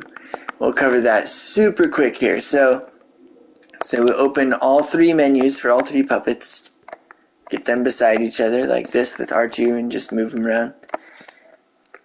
And so we were on the physical tab with the Newton's cradle. You see they're all collidable. We'll make the basic one non-collidable. Here's the blank puppet basic. So he'll be able to walk through the pillar, even though the pillar itself is collidable. So we can test that real quick in play mode. Now see, that puppet's so non-collidable he even falls through the floor. These puppets can't walk through the pillar because they're non-collidable. This puppet can walk through the pillar, but he also falls through the floor. I just saw him fall through the floor. Sometimes the game will recognize when a puppet is on a flat collidable surface. But yeah, this puppet is the only one that can walk through that pillar because the puppet is non-collidable. So the pillar is ready to collide with anything, but the puppet is the thing that is non-collidable. So I don't like to make my puppets non-collidable, but I do think it's cool because you can make pillars, not pillars, but say if you have like these two pillars here, you can make invisible walls, right? So I just press square, and we go into modes, we press X. We press X on sculpt mode. And now, before we place this down, we can change the color, because we don't like this orange. I'm very tired of it at this point. So I'll go to this pink. I'll grab a pink there. And see, we can get different views and kind of see, okay, this is where we are. I'll hover here, hold L1, press down on the grid a few times to get it fine, but not too fine. It's probably at like 2 right now. So I'll hold L1 and press square. We get into the shape editing mode, and we can stretch each face of this cube out until it's, inside the pillars a little bit. And then we can stretch it down.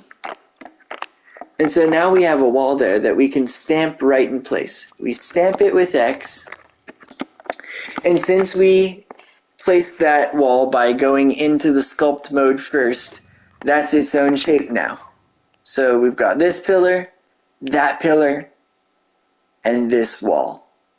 Now say we just want both these pillars to be one object. If you group them together, it costs more thermo. So if I held X, grabbed that one, dragged it over, and then grabbed that one, see there's this button with the plus, then you could group them together. And then you can move them as if they're one sculpt. But the game will always remember that they are indeed two sculpts.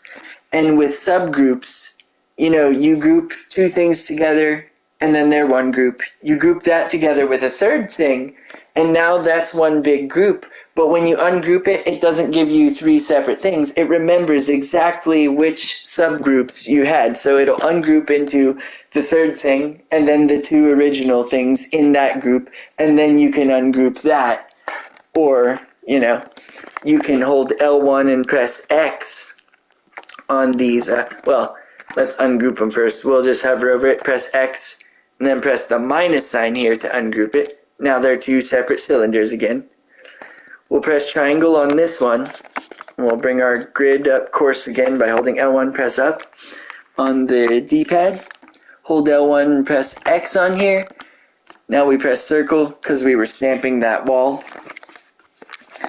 We hover over this cylinder, press L1, hold in L1, grab it with R2, and then left stick to the right to move it over, and then we just let go of R2. And then we could just move it back to where it needs to be. So now, since we cloned this cylinder from within the sculpt, we hold L1, press circle. Now that's one sculpt. So see, when we hold L1 and press square, we get the sculpture tweak menu. So that's why I like to keep things either as one sculpt or just inside one group. I don't like to have too many subgroups down because as soon as you group things together, it will limit the tweak menu you get. See, look at all these parameters. Here, I'm tired of this being stuck here. So since I don't want this to appear here anymore, I'll click this anchor again, and now it's off. So when it's off, press it. Press circle while holding L1 to close it, hold L1, press square to open it, then it brings the menu back up in your face and it's screen pinned again, screen snapped or whatever. So you see, with the ground, it's one sculpture. So it has a tweak menu with all these settings: shininess, roughness, waxness, metalness, glow, physical properties, fleck properties, all this stuff. Say we took these cylinders, which are one sculpt. They got a great complex menu with all these things we can edit. If we take them, hold X and grab those two cylinders, which is one sculpt, and then hover over the wall and group it together with this button, now we'll get a group tweak menu when we hold L1 and press square over this group.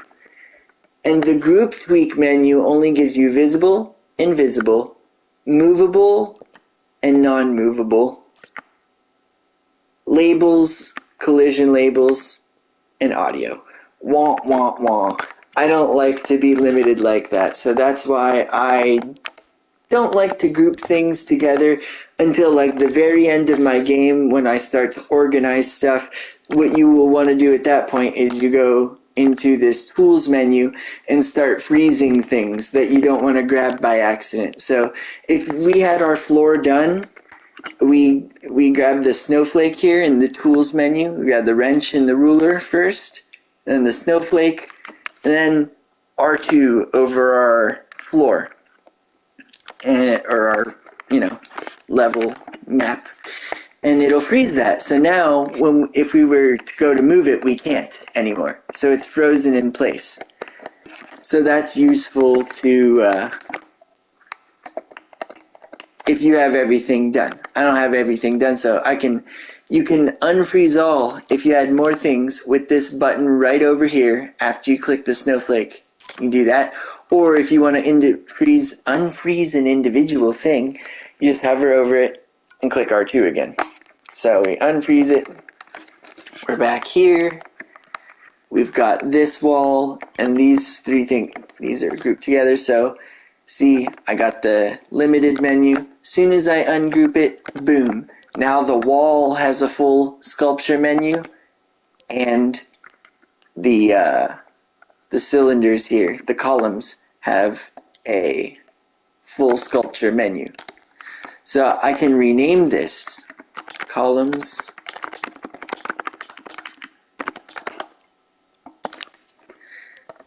and then this we won't name it yet because this will be our special invisible wall, and then on the sides we'll copy it once, we'll copy it again here.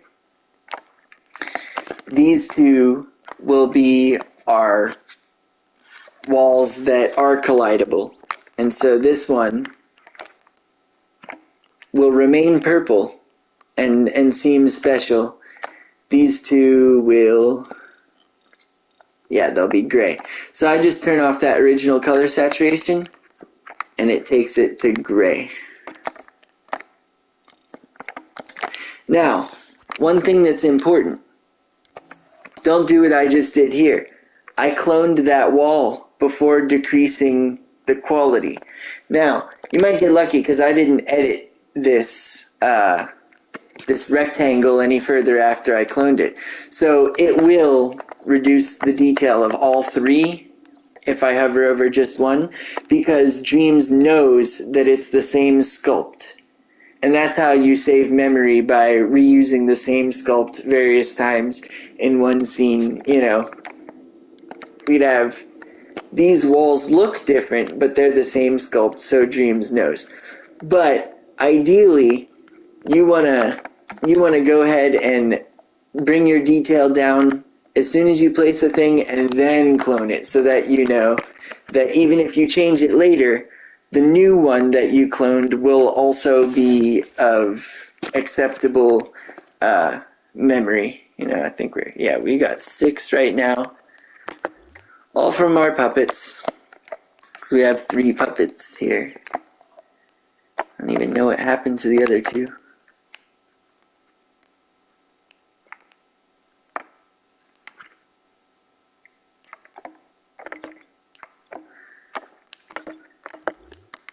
Are they in here? Are they in the wall? Yeah, they're in the wall. Okay, so I don't know how they ended up in the wall, but I press in my L stick. Maybe that's what I might have moved them while before I rewinded time. Press in my L stick so I know it's at the beginning of time. And when you press square too, the menu will tell you it's at the beginning of time too, because this rewind button will be grayed out. So you go to the beginning of time, go inside this wall, or heck, just do X-ray. Go to the eyeball menu, show hide, click the X-ray, and then you see, oh, these little chips are right here. So these guys are right there. Go inside, grab them. We still did have to go inside. Drag them right there, drag them right there. So both these columns collidable. This middle wall, go here, non-collidable. Then these side walls are still collidable. We didn't edit them at all. So there you go. Now you have an invisible wall that will work with all these characters. I made them all collidable again because they're all brand new puppets. See, you can't walk through this wall or this column or that column or this wall. They're collidable.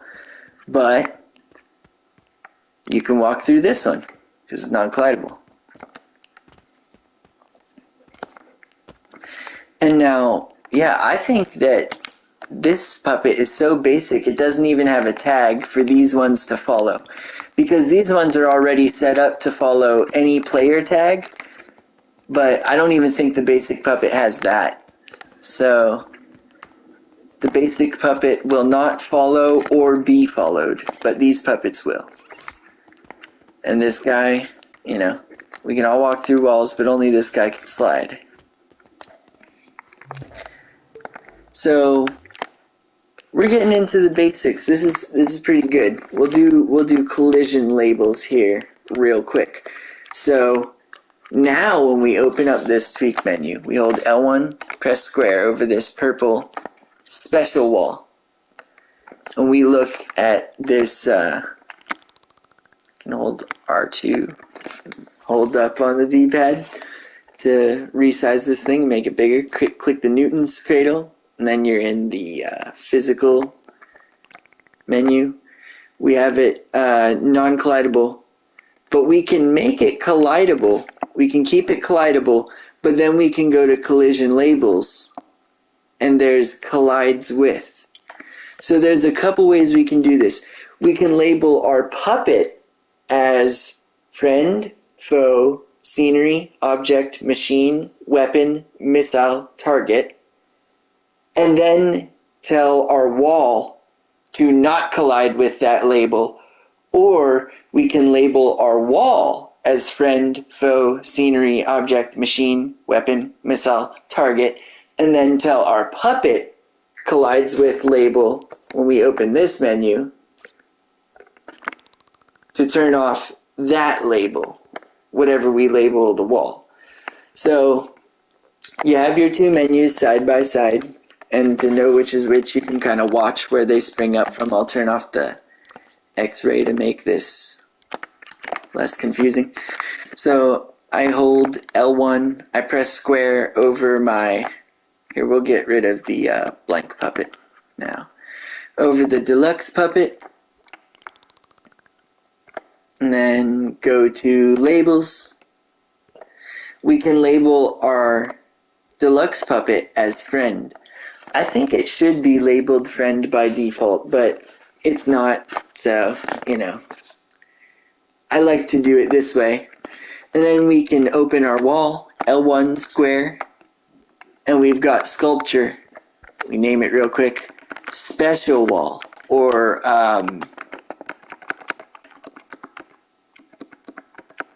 what do they call it?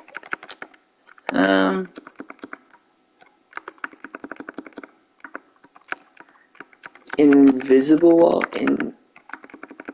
Nah, it's a visible wall. It's visible. It's just a walk-through wall. I don't know. Walk-through wall. And then these ones we can just name. You can differentiate if you want. You could call them both wall, and Dreams won't get mad at you. But I do like to differentiate, usually. So, if they're going to be exactly the same and serve exactly the same purpose, you don't have to rename them. But yeah, we can go wall 2, boom. Regular wall, and that's you know, several ways to know which is the regular wall, and then this is the walk-through wall. But when we open the walk-through wall, we just go to this collision labels, see, right next to the Newton's cradle. Click it with X, and then you turn off the friend. So now we're telling it does not collide with friend. The wall does not collide with friend. And this puppet in particular is friend. So the sliding puppet has not been labeled friend, so he'll try to follow us, but he won't be able to walk through the wall with us. We'll be able to walk through the wall. Or has he been labeled friend already? Why can he come with us? He can come with us because, yes, he has been labeled friend already. Okay. See, if he wasn't labeled friend, then he wouldn't be able to come with us. See, he would get stuck behind there. But I guess I did label him friend at some point back then. So that brings interesting possibilities. You know, you can have like an enemy puppet. It'll follow you by default. But, you know, can have an enemy chase after you and then attack once it gets to you. But, you know, it can be a very suspenseful chase. But then you have to find an invisible wall that you can get through, but the enemy can't, of course. And if you want to make it even more logical and airtight, you know, you can take this sliding puppet that presumably you're not going to play as, and label it. Go to labels over here. It's got like the tag emblem on the tab here, and you can label it faux. So, and then you can, yeah, your wall will just be collidable.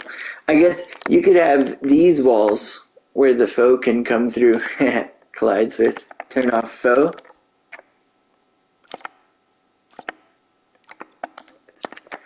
And now you'll have a situation where this puppet can walk through this wall, but that puppet can't. And then that puppet can walk through these walls, but this puppet can't.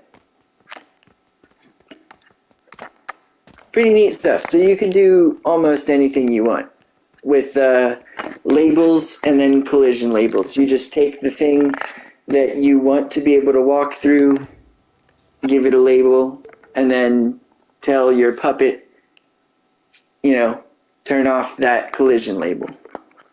Does not collide with, see, walk through wall, go to the walk through wall, go to labels, call it scenery, and then you can go in these puppets, collide with labels, turn off scenery. And then we don't even need this friend label anymore. And we don't need the wall to tell it, not to collide with friend. So even if this wall has collides with friend on, we didn't change that at all. And this, we never turned on the friends label. Just by telling the puppet that we don't want to collide with scenery, and we tell the wall that it is labeled scenery, that will accomplish the same goal for us.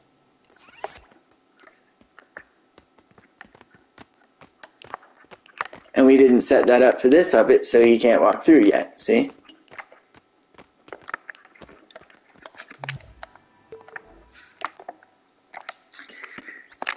Alright, so we made that wall purple by selecting the color as we placed it. So that makes purple its original color saturation. When you hold L1, press square over that wall, the walkthrough wall, and it's this first menu, outer properties. Tint amount is at 0, and it's still purple. Original color saturation is at 100. Again, if we bring that down, it turns gray just like the other ones, and then we can't really distinguish it from the other ones, although it will have all the same properties and work the same way as we set up with the collision labels. So we turn that original color saturation all the way up. We can scope into this with L1 and X, and then we can change this with the spray paint. Now, remember I said I was going to talk about spray painting and painting next. So we're getting there. We're getting to everything. When we spray paint, now our shapes are used as brushes or volumetric brushes. So if we had this little donut, it's purple, so we can't really see how it would be modifying it right now, but we make this donut bigger and we change it to yellow. See, that's how it's going to spray paint. It's going to spray paint where the donut intersects with our painting. That was not quite a donut. This is the donut. So see, you could paint the wall like this. You know, you can make this donut any color you want. I think you can give it a different... Nah, it'll change the texture of the whole thing. So yeah, while you're in here, these finishes right over here where the sphere is, you can change like the shine of the shape from right here. Instead of going in that tweak menu and, you know, dragging the shininess and metal sliders. Then you can select it from here. Shiny wax, rough metal, little shortcuts. So I like default, rough, I like metal, I like shiny metal. So we did shiny metal. Could have it be, we could have a green donut. See if it went through at an angle, you get a neat shape. You know, and you can really get lots out of that by turning off the grid. Like say I turned off the grid here, and I'll introduce us to soft blending right now as well. So here we have our green donut volumetric spray paint. You can kind of like spin this around and hold R2 and, you know, get all kinds of results like that. You can undo just like you normally would. But with soft blending, Dreams recognizes, like, you know, you're using the shape the same way you'd be stamping a shape, like as a, you know, as an impression or a depression. So you can do Boolean subtractions where, you know, you take other shapes and cut out things. You can do subtractive sculpting. And you can do the same thing sort of with these spray paint brushes. So if I had this donut and I held L1 and pressed square like we go into the shape editor before, it'll bring us into the shape editor. There's these little menus up at the top, here's soft blend. If you grab it near the bottom and turn it up, you see you get a gradient from the green to the purple. And so now you can press circle, and now you got more of a gradient. See, there's soft edges. So if I took a donut, I could aim it like that, resize it a little bit maybe, spray that. Then I could take a different shape. I could take a wedge and change its color to orange. And we'll talk about some guides when we're in here. Change its color to orange. So we've got a wedge orange, and we need to turn that soft blend back on. But see up here, there's a guides button that's specific to the sculpt menu. So when you press this guides, there's a little bit extra guides here. There's tentacle snap, there's surface snap, and then grid snap, stay upright. Mirror is new, I think. Kaleidoscope is definitely new. So when you click kaleidoscope here, you can paint with several different things at once, or you can place them or subtract them from a sculpt at once. So I won't use it here, but we're just going to use the wedge and the soft blend. I'll turn that guide off for now, but we'll use it to subtract some stuff out of there. Hold L1, press square, turn that soft blend up. And then there's this hole right beside here too. You see what that does? It does that. So you can make a hole in there, soft blend, and get a shape like that. Press circle, and then you can scale it up with up on the D-pad. Stamp that like that.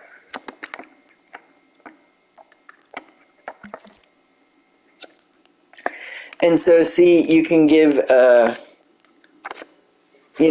very simple polygon, just a rectangle wall, a very specific surface texture and painting style. You just take different shapes and you can soft blend them at different stages, different ratios, and you'll end up with your custom paint job for whatever it is you're painting. L1 square, get a hole in that one, soft blend a little bit, but not too much. You could stamp that where it is and it'll paint it like that, or left on the D-pad to reverse it, up. So yeah, I can, if you turn on mirror, yeah, it mirrors it. So it'll be the same on the other side. If I were to make it like small, to where it didn't reach to the other side, it would mirror it for me.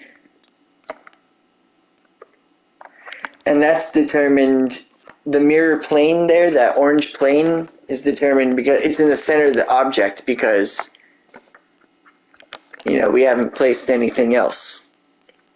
It always goes in the middle of the first object you place in the sculpt. So that mirrored it on both sides, but the hexagon was probably long enough that it would have pushed through the door all the way anyway. But see, I don't like that, so I press left on my D-pad. Hold L1, circle, and get out of there. My wall looks like that, So we painted it. That's with spray paint. So now when we hold L1 and press square, after we've gotten out of all those, all of the sculpt mode stages, we've got this menu. And see, you can use these sliders to affect the finish too. So we can take the metalness down. We can make it waxy even. We can make it rough instead of shiny. Because yeah, it was like shining a lot. So there, you can see like the little gloss, the reflection. When it's metal and shiny, you notice it most. That's glow right under here. So that's cool. If you make it glow at like even 10%, it's pretty obvious that this is a special wall. So Again, didn't set it up for that puppet yet, but it is set up for this one through labels. And now let's talk a little bit deeper about gadgets, and then after this we will pretty much have gone through most of the basics.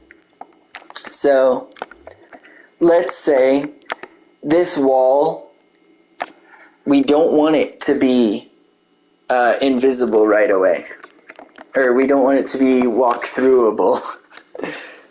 We want it to be collidable at first, and then we want some mechanism, some button that the player presses to make it collidable or something. So we'll introduce you to a couple different gadgets here. So we've got trigger zone, we've got this controller sensor. So we go to the gadgets menu, beep, press X, circle to close the puppets. I'll delete my slider guy, I guess, since I didn't wire him up for anything. Press square, and it's the green group again. And it's the very first one. That's a trigger zone. So hold up on the D-pad to make it real big. I like to make my gadgets huge. And I just hold L1 and press X. So there it is. I held L1 before pressing X, so I would surface snap it to this wall. And when you surface snap it to the wall, or anything, it's great because anytime you move, like I said, or when you clone it, it comes right with it. So if you don't want that, you don't have to do that. You could have the trigger zone just out in the middle of nowhere. But I like to surface snap it to walls and stuff, whatever it's nearby, because we want this to work with our special wall. So you hold L1 and press square on the trigger zone, and it's got its own unique menu. And it also pops up that origin again, and it has this new thing. It's like a transparent green zone, and it's shaped like a sphere at first. So I'll turn my grid back on. Go in the guides, turn my grid back on there, click X, and I'm gonna put this trigger zone where the door is, because we'll have this trigger zone detect the player when the player is right up at the door. So there's a couple ways you can detect the player. By default, the trigger zone is already set up to detect the player. So you don't even have to edit anything here, because see, it says things to detect. First thing is possessed controller sensors, and it's selected. So whatever kind of puppet you're possessing, it'll detect the possessed controller sensor inside the puppet's logic chip, and then that'll work right out the box. You could also have it detect a tag, and then name to detect here, you'd have to set it to follow me or possessed puppet, one of those, look at me, because look at me is a tag that the player has, so that once the player moves up there, it'll detect it. But if you keep it on the first thing, that works best.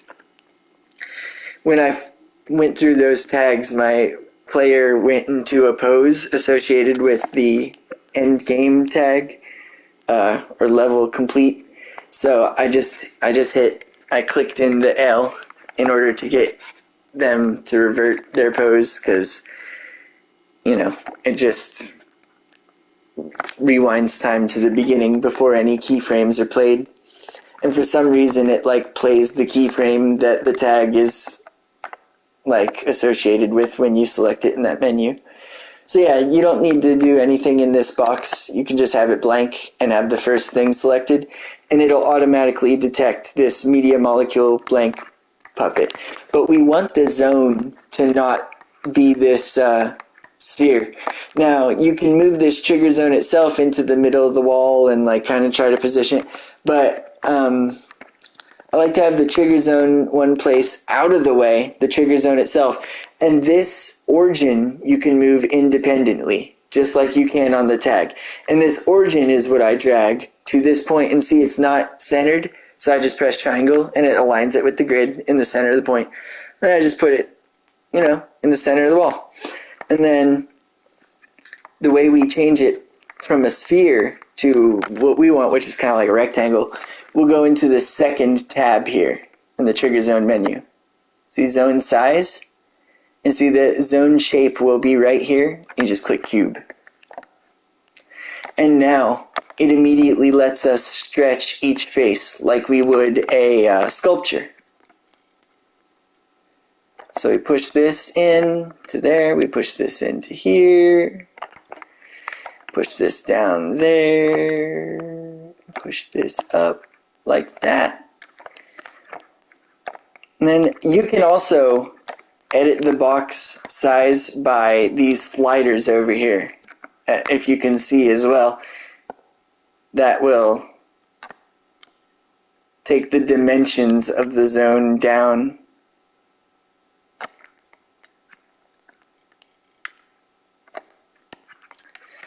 So something like that's good. If you want them to have to get like really close, you can take your grid down, hold L1, press down on the D-pad, and really move it in, like so that they have to get right up on the door. But I like to give people some space, so that's fine for me.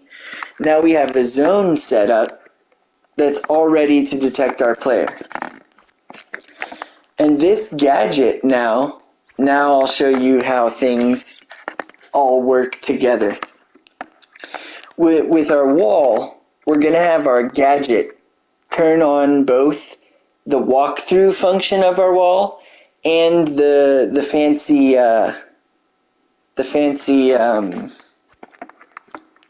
painting here.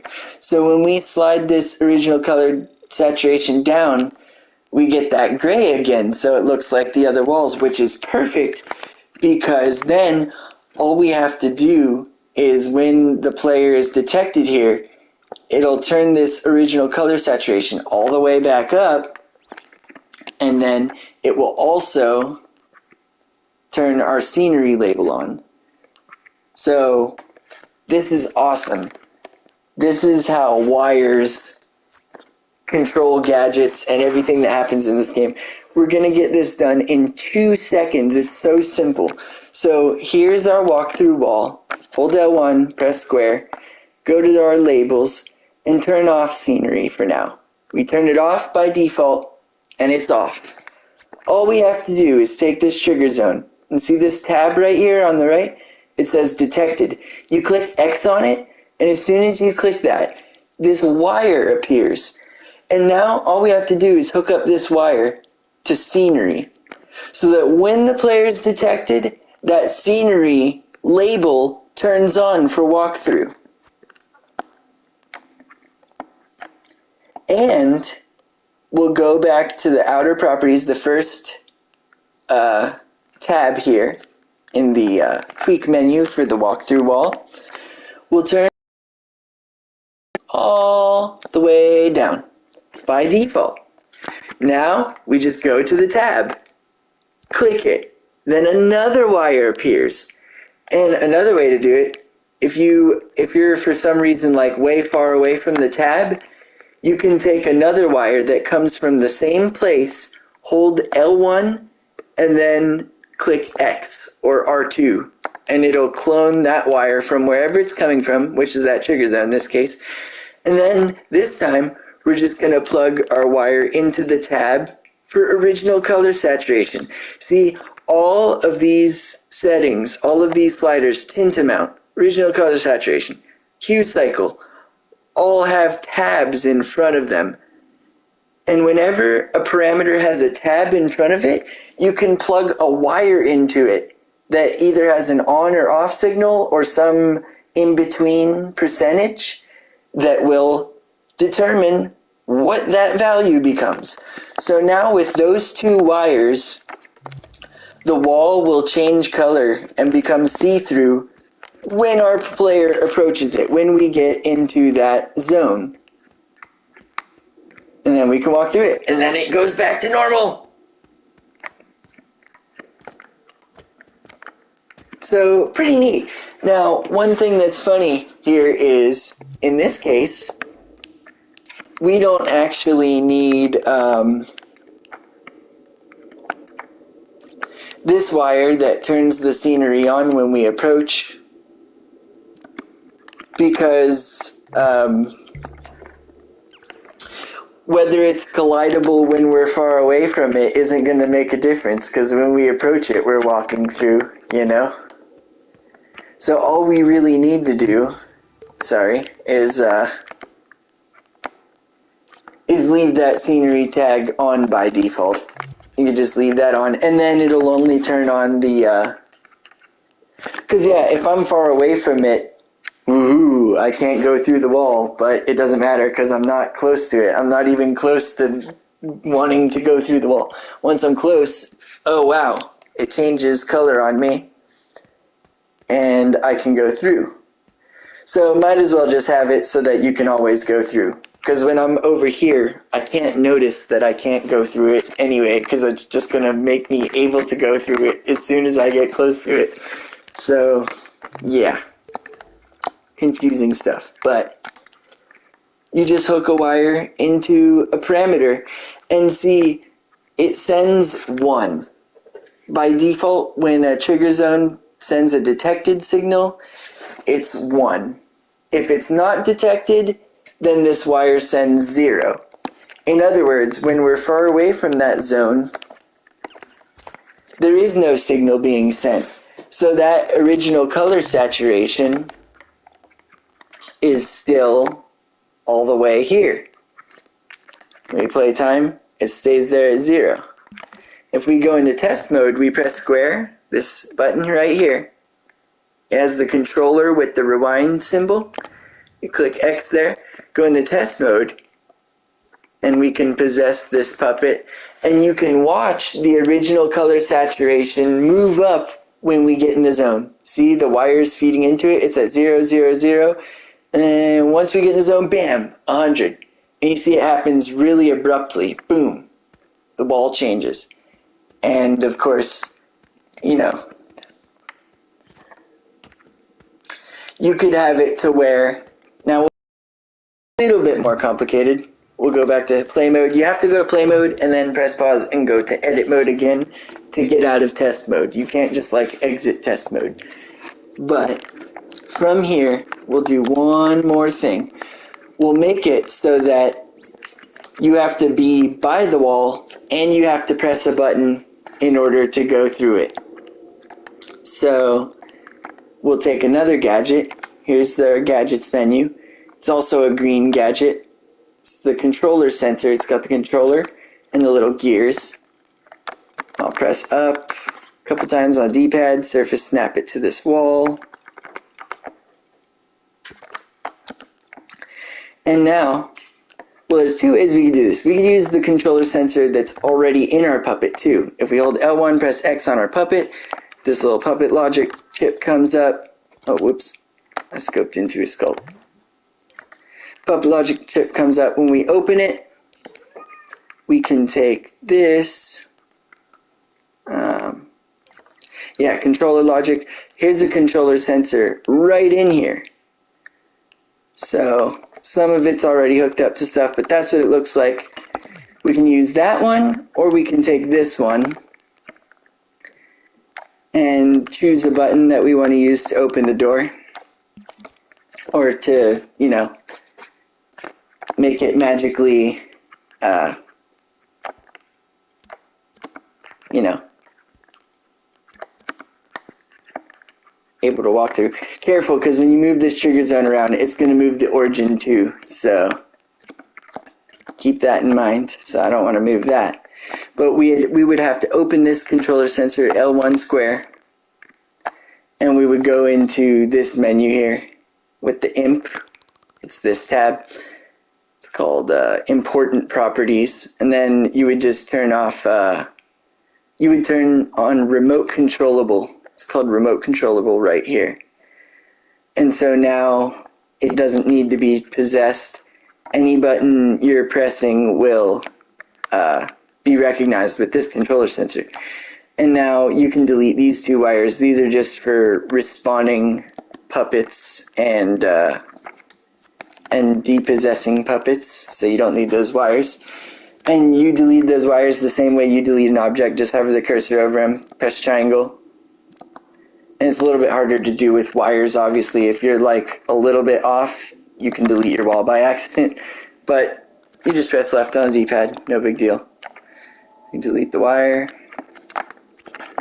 And then, yeah, that's remote controllable. So you could use this one, or you could use that one. But the main thing is you want to use, you need to use a gate here. So this is another type of gadget. It's the yellow group.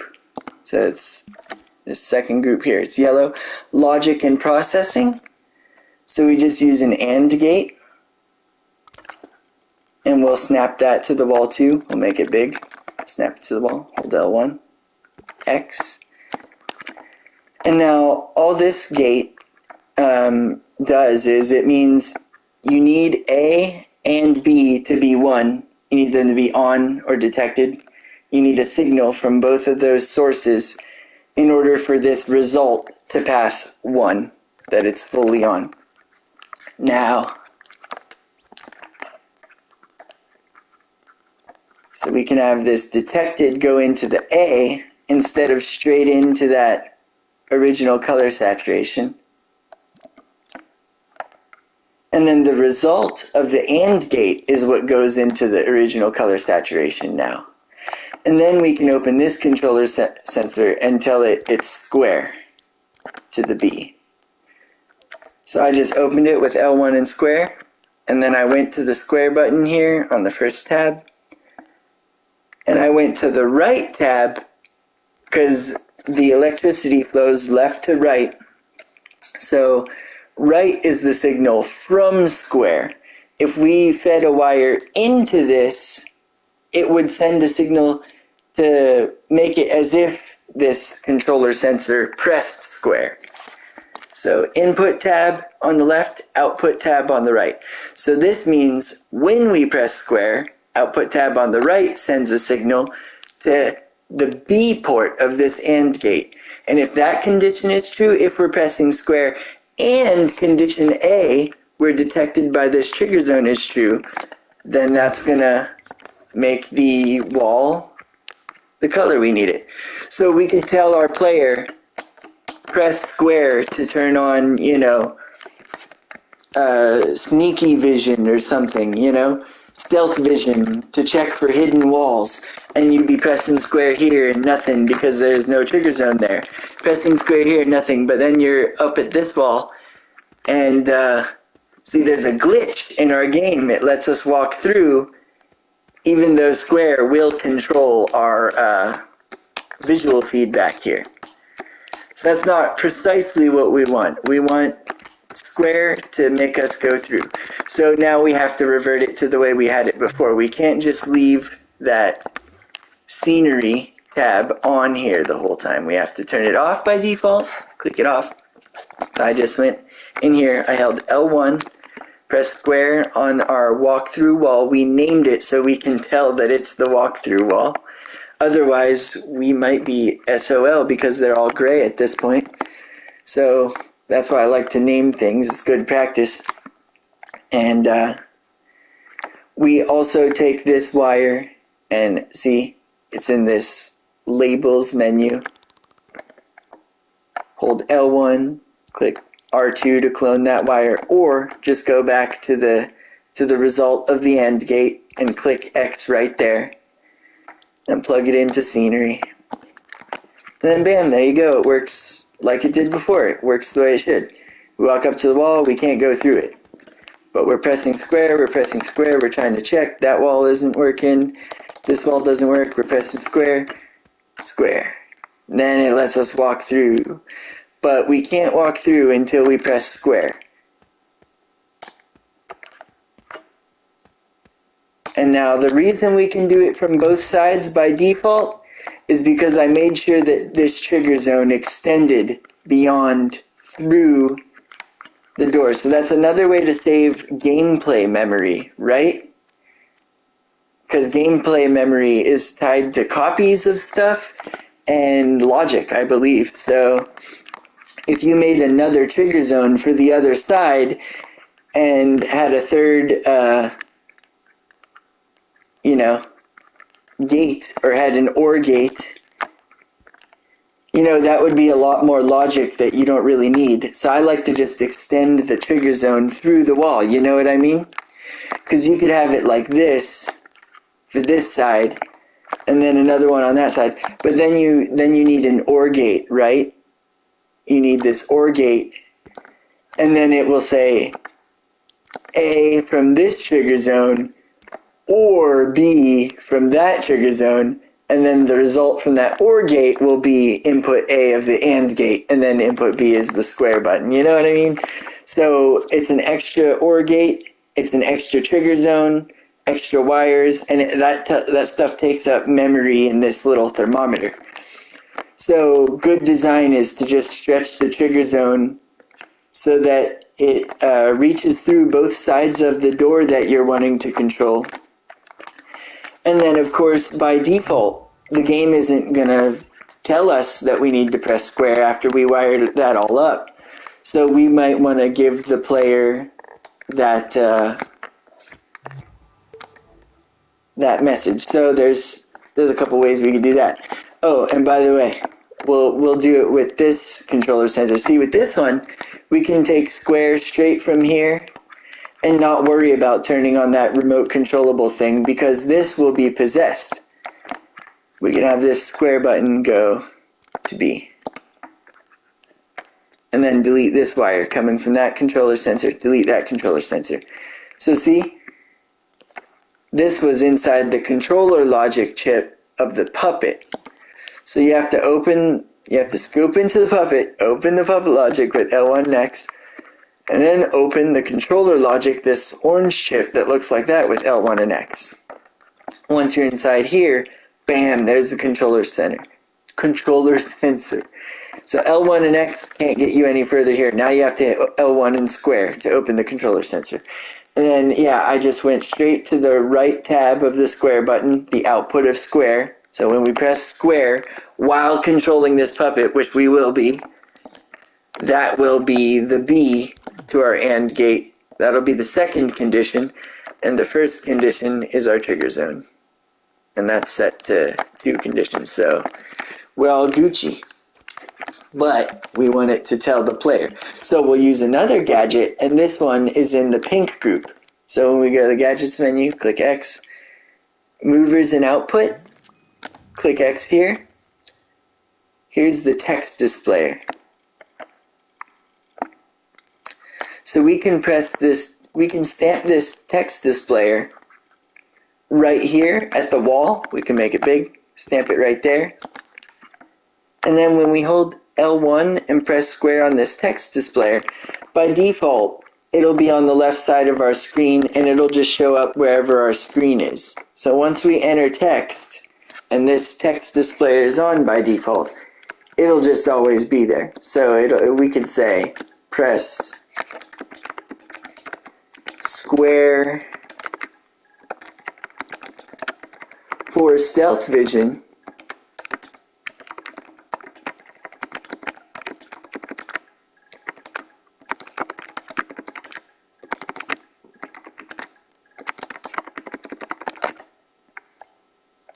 and then see when you play your game, that box will just always be sitting there telling you press square for stealth vision. And you can make it smaller and put it out of the way. You could do it like this so that your character's walking around, and then they press square and they've got stealth vision, and it always tells them. But if you're going to do it this way, or any way you're going to do it, when you go into the text displayer, L1 and square to bring up the tweak menu, not L1 and X to scope into it, L1 and square bring up the tweak menu, you can make it 10 times better automatically with this cool little trick. When you're in here naming, or not naming, but telling the text displayer what text you want to display, again, you name it like here. So I could name this text displayer walk through prompt. Bam. And now this text displayer called walkthrough prompt, I press this part right here where it says press square for stealth vision. If there's nothing there, it'll just say enter text or something. Go back to where I put square and hit square until square is all erased. Click in the R stick to get to the symbols, the right stick. Then you're going to put two little arrows right next to each other, left, right.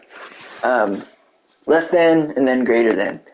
And then you put your cursor in between those two arrows, click the R stick twice to get back to your letters, and type in square.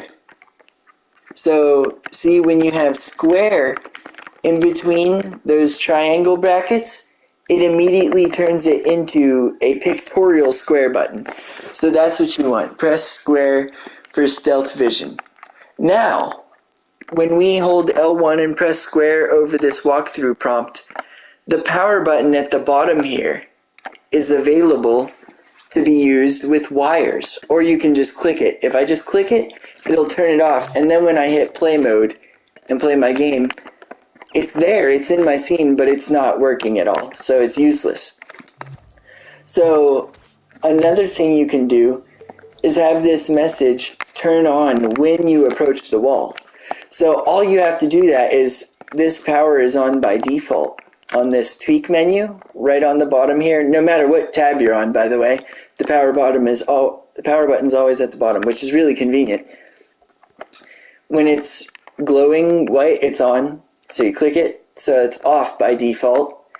And then you just run a wire from this AND gate result again straight into the power button, right like that, and it beep, plugs right in. Now, that message only shows up when you're at the wall. Oh no, it's after, see, I did it after the, after you press square. Not good. I don't want to wire the result of the AND gate into the text displayer. I just want to wire the trigger zone straight into the power of the text displayer. So that's another tip and trick. You grabbed this detected tab from the trigger zone with X and you already started a wire. It's okay, you can still hover over your gadget, hold L1 and press square, and it'll open the tweak menu and you won't lose your wire. So you open your menu, there's the power button at the bottom, I go, bloop, it's plugged in, I press X. So now, the trigger zone is what turns on the walkthrough prompt. So we don't have to press square. If you use the AND, then it will wait for you to press square. So as soon as you walk in that trigger zone, it'll tell you right over there on the left. And so you can reposition this.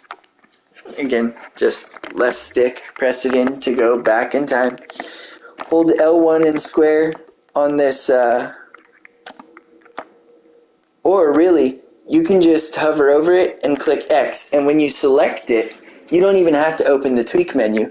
It'll let you move this around, And so you can put it anywhere you want, but if you turn off the grid snap, you obviously get more freedom.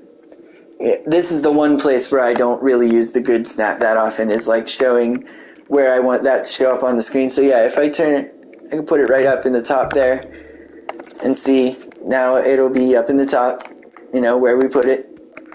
But that's not exactly fully centered, so they've got us covered here.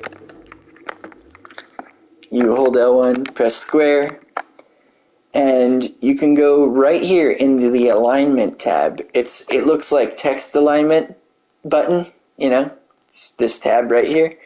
When you click it, you can tell it that these ones at the top are like relative, I think, and then these ones are more absolute. So these ones, this is for the text itself, that's how it works, and this is for the text box. So you can align the text to the left of the box or the right of the box, you see? Or you could have it like in the middle, or you could align it to the bottom of the box, or the top of the box. But that you won't really notice until you stretch out the box up and down wise. And it won't let you do that until you turn on this little feature called, or turn off this feature called Autofit. So it's in this tab, text box properties, second tab here with the gears in the text box. See, way at the bottom, there's this button called Autofit, and when you click it, now you can stretch the up and down and left and right independently. And so when you have a lot of space, a lot of vertical space, then you can tell when you're aligning the text, yeah, that's on the bottom, that's on the top, that's top left, that's top right. But these bottom buttons here will align the box itself. So that's on the left, you know, bottom left, center, right smack dab in the center of the screen, left center, you know, all 9 positions. Yeah. So, you know, I usually like to put it in a corner somewhere. But, so now it'll look like that. And of course, I've got the text box hidden underneath I've got the text box over top of the thermometer and then me over top of the text box. So this is set up in the worst possible way imaginable. But we're going to fix that all with another neat little trick. Go back in the edit mode real quick, hold L1, press square, pull up this menu here. When we go to this tab, the settings, A, B, and the gears here, it's this first button. And this is one of the coolest things in this game, called In Scene. And then, boom, as soon as you click that, now your text box, your text displays in the scene instead of like right up on your screen in some orientation. So you can have it placed right in front of the wall. But now, if you do place it in the scene like this, you're going to need 2 text displayers because one will have to show on this side of the wall and the other will have to show on that side of the wall since it's in the scene now. Otherwise, it would show on your screen, so it wouldn't matter what side you're on.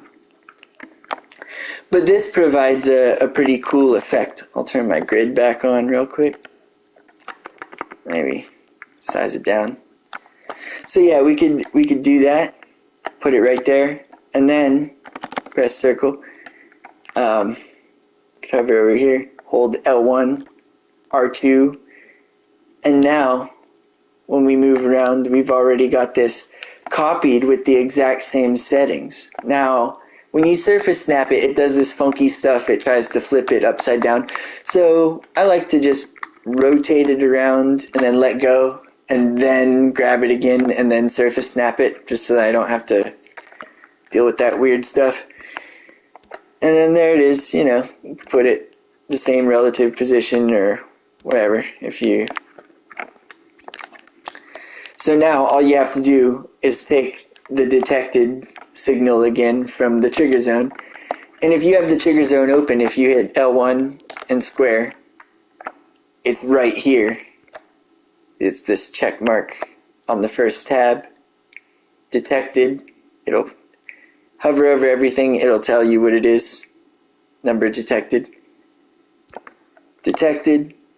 So with number detected and stuff like that, where a signal will send a number greater than 1, if you plug it into any parameter, like it'll register as 1 if that's the max that it can handle, you know. Stuff kind of works like that. So I take that detected wire, plug it into this text box. L1 squared, open this text box menu, plug it into that power. So if you don't plug it into the power of both text boxes, it'll only display on one side. Now we go into play mode. Boom, we walk up to it. And now the text box C is right there on the wall, no matter which way we're facing from. So we press square for stealth vision, then we can walk through. And then we can walk through. And then the box goes away whenever we're away from the trigger zone.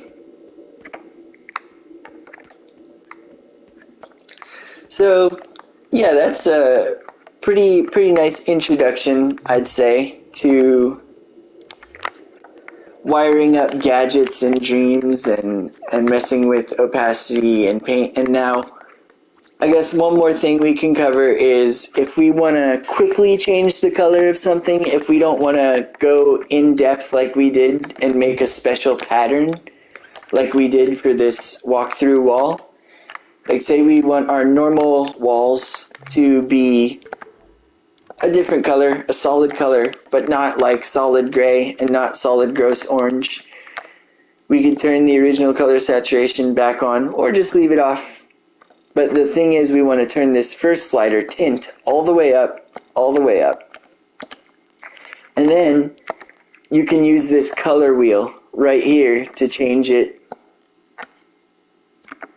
And if you see it's still white, it's because this circle is up here in the corner. So you have to select a color, you have to select a hue around the wheel first, I guess. You don't have to do it first, but I do it first. I select a hue that I want. Maybe I want blue, like a baby blue. And then maybe I want like a, see, you could get a dark, deep navy that way. Or you could, you know, get a white seagull sky blue, I don't know. But you can get anything, you know, between white and black baby blue here within this circle or triangle after you select the hue on the range, and then yeah, it will color that wall. And if you want the other wall the exact same color, check this out. You can just open the tweak menu, L1 square of this wall, L1 square of this wall, and put them side by side, and see this one's blue. You want this one blue, you just take the color wheel has a wire signal. It has an output tab, so you click that output tab and put it into the input tab of the color of your other wall. And then you wire them together, and that's a quick way to make sure you have two objects the exact same color. So now those walls aren't bland, but they aren't specially colored either. And this, if we don't want this orange, you can do the same thing. Turn the tint all the way up and then change it on the color wheel. But another way you can change the tint too is hold L1, press X, and you don't even have to do that. Just all the way scoped out, you're just here, you're looking at this, you just go into tint mode. See, it's this, or coat mode. It's got a paint bucket that's dripping, you select it, and from here you can change the finish and color. So when you select the color and you spray, you hold the trigger to spray, it's changing the tint, not the original color. In order to change the original color, you have to be in sculpt mode like L1X, and you have to be using the spray paint and do it this way. And this changes the original color. But since we don't have the original color visible, we turned it all the way down in favor of the tint. All you can see is what we're doing with coat mode. So I'll spray a hexagon there. You see, we won't see it until we open this tweak menu, turn down the tint all the way, and turn up original color saturation. And see, it did paint that hexagon that we painted there, and everything else is orange like it was originally, because it's the original color saturation. Turn it all the way down, we got nothing but tint, and it'll be purple. We have the tint off, we just see like a grayscale or monochrome version of the paint of the original color. So yeah, turn the tint all the way up, pick a color you want from the color wheel. That's a really easy way to do it. But if you're in coat mode, you can also grab finishes here and take one of these finishes like shiny metal, and then hover over your platform, hold in that, your R2. Then you've got that color, but now it's shiny metal finish. And yeah, you can do the same thing to your pillars, just turn, I think if you turn up tint and you still have original color saturation all the way up, I think it either ignores the original color or is a blend of the two. Yeah, it just ignores the original color. So yeah, if you turn up tint to 200%, it ignores the original color. If you turn it up to 100%, it's a blend. There'll be a blend between the orange and whatever color you select. So that's why they have 200%, so you can override the original color with your tint. And then bam, nothing looks orange like it did in the original. You know?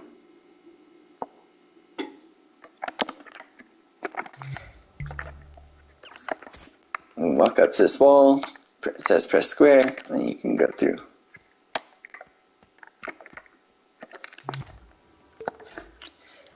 And you can even have it to where if you want this thing, if you want these walkthrough prompts to turn off when you're pressing square, it's simple as pie as well. You know, you just take a NOT gate now from logic and processing. You just go into gadgets right here, the yellow group, logic and processing, your NOT gate, and you'll stamp it down anywhere. Put it on the pillar, put it on the pillar. Press circle to stop stamping down gadgets. Close that for now. So we'll see what we want. We're going to plug the NOT gate into these text displayers. So into the power for those text displayers. So when this is not getting a signal, it turns them on. And then we'll turn that from square. I think this might not work actually, but let's go ahead and try it. Take square, plug it into the NOT, and then that is plugged into both, right? Yeah, it is, okay. Yeah, so that don't work. I think I know why it doesn't work. Because I don't think it's...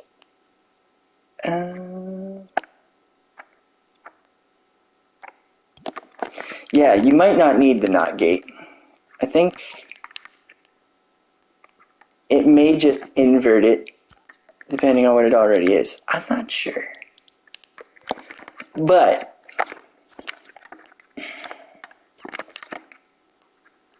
here's how you can do it. You can copy this AND gate. See, this game makes you think about stuff. So our two conditions for making the text displayers show are going to be that the trigger zone is detected and that square is not being pressed. So we do want the NOT gate, and this is our logical structure. Check it out. We take our square to the NOT, and the NOT gate looks like that. It'll be blacked out like that. So when square is not being pressed is one of our conditions. So we'll hook it to B or A, doesn't matter.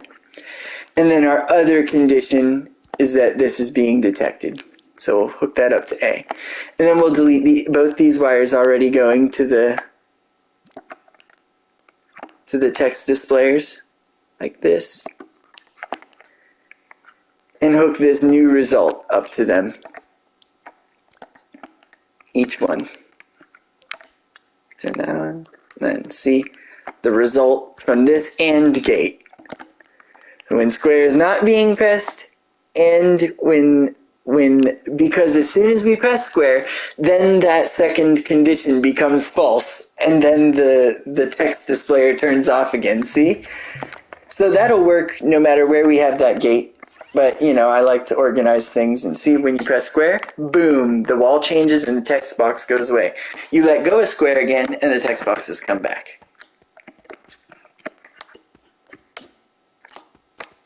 So that's a quick introduction to like how to build logical circuits. It's all AND gate. You can snap it to the column there. And if you're thinking like, oh man, this is getting very, it's like I put the NOT gate here. It's like, man, it's all very complex and ugly looking. There's all these wires everywhere. And at this point, you can start to organize things further by putting stuff in microchips. So you press square, go to gadgets, and it's in the yellow group this time, logic and processing. This one right here called the microchip. So we can stamp this down in a central location. Hold L. Oh, whoops. Hold L1. Press X. Boom. So now, just like everything else, this microchip is now attached to the wall. But we want to open the microchip with L1 and X. And now it has this big panel. It's like an area like here. See, when these chips open up and you have a panel, that's when you know you got a microchip. So we can drag all this stuff straight in here. And we gotta watch because we gotta be careful to make sure our trigger zone stays where it is. And see, usually when you drag it into a microchip, the Dreams remembers where you had it, and so it knows that you want to keep the trigger zone origin there. You want to keep the actual zone there, even though you're moving the trigger zone gadget up into this microchip. And sometimes it'll move that, but usually it doesn't. If it does, you could just leave your trigger zone outside and put everything else inside the microchip. It really doesn't matter what you move into microchips and what you don't. Because again, these message boxes, they can go into the microchip too, the text displayers, and you know, you can just move them back into position, right? And of course, if you stamp the text displayers into the box from the get-go, you won't have to do that.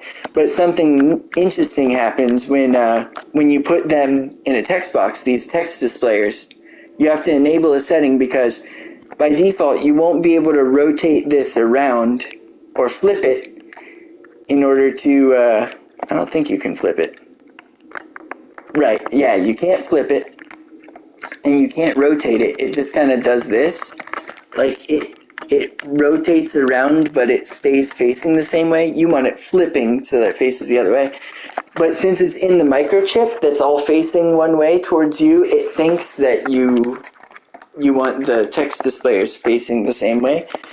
But we can change one of them. We can hold L1, press square, and go into the settings where we turned on the in scene and turn on this one called Allow Rotation. There's the button right there. It's in the AB gear tab, and then it's right there. It's got the circle and the little rotate, allow rotation. And now it was this one, so we can hold L and then move our left stick to the left or right, and it'll flip it around. We can move it over. Boom. So yeah, like I said, you can just stamp the text displayer straight into the microchip, and then you can avoid all this. You can just set it up that way from the beginning. You know, I just like to show how you can recover stuff and how you can make it all work. That's that one. And this one, yeah, we set up pretty much good to go. Whoops. There. Yeah. So, you know, Move stuff around however you want it. The grid really helps. But since it worked, I'm going to go ahead and put the trigger zone in there. Very beautiful circuitry in Dreams usually starts with a trigger zone.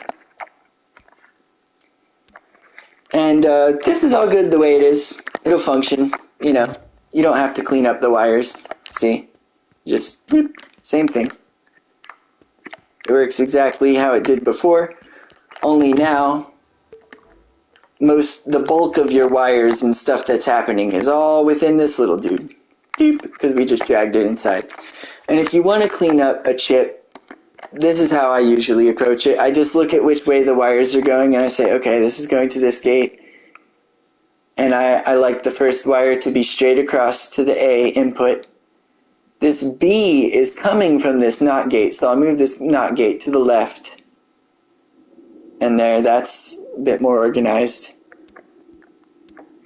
See, this wire comes down here into this, so what happens when we move this left? Yeah, okay. So these are crossing each other right now, and this one's arbitrarily coming from the bottom, so we can just put this AND gate on top. I don't see why not. There we go. So less stuff is intersecting there. You can even change this into the A port instead, and then this one into the B port. Delete this one, delete this one. And see, now I've got it looking even cleaner. And drag that one up, drag this one here. So I think this is a perfect place to stop at, you know, arranging your wires. You can see what's going on. This is beautiful. You open that microchip and it's all there. You close it and nothing you don't need to see is clouding up the space. But see, we can rename this microchip real quick. We can do it without even opening it by just hovering over it, L1 square. This little menu will pop up. Or if you do L1X, you can do it from here too. Just hover over the name, hit X, and now we can just call this whole thing walk through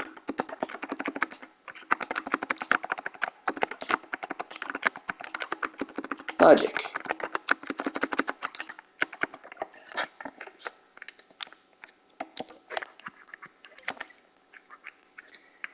And so yeah, if you want to make this cleaner, it's just a matter of adding wire nodes. So anywhere you click X on the wire, and then you drag, just like that. Boom. Boom. And it just looks pretty. Turn off our grid. Just look at everything. I like to do that. I like to just look at it after I'm done, because it looks nice. And yeah, walk through logic. Walk through wall logic. And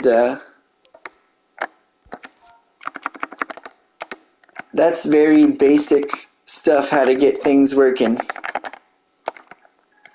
We didn't cover connectors yet. We'll cover that next time. But this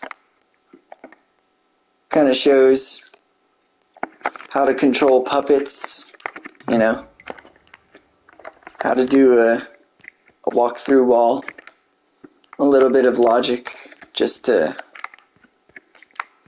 kind of show you how things work. You know, there's circuits, there's gadgets, and there's sculpts, and then there's painting. So yeah, we'll do painting because I promised I would do that too. Paint mode is right in between coat and sculpt. It's the orange one. And see, we get all these different flex styles to choose from right away. And the guides, if I turn on that kaleidoscope that I was talking about earlier, we can say how many sides we want. Maybe I want 7. Turn off the mirror. I'll choose a color. I choose blue. Flex style is right here, this button. I can choose triangles. And sometimes it'll go back to orange, but yeah, you can just choose blue again. So yeah, because yeah, I don't know why it does that sometimes. But here we go, and wherever I start is where the kaleidoscope will start. So if I just want one on this side, And then the tools here, you can tell it to rule flex, which will make them go in a straight line if you want to use that. But if I want to make a design for the door, you know, I just leave it on brush flex, and I just start painting by pressing X or R2 and then just dragging my controller along. And it's just that easy, you know? And that'll make a 3D paint on the door, which you could move anywhere arbitrarily, because we didn't, I think there's a way to surface snap paintings.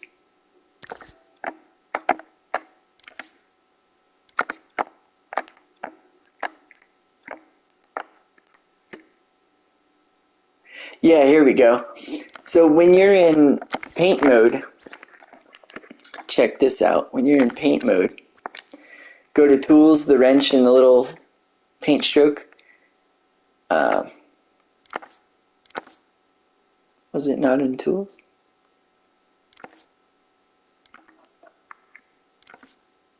Selected my color and everything.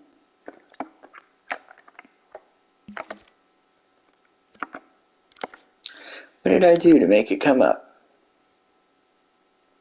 Oh, okay, so it's not in tools. Okay, go to guides.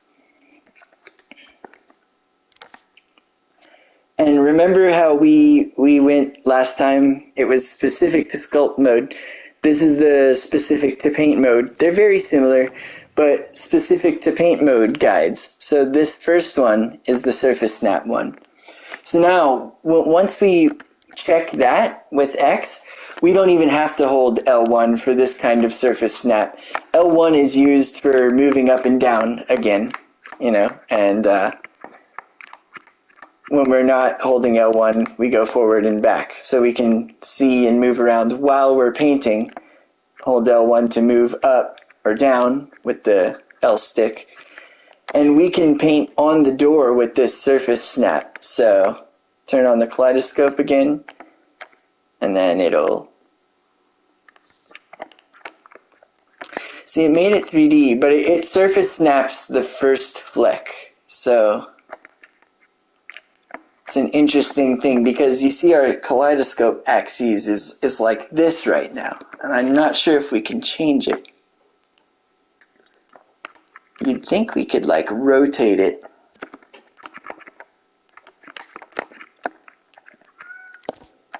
But we already have our trigger zone and everything built the way we want it. So one thing we can do is turn on the grid and rotate our wall and then reshape it. So you learn hacks like this.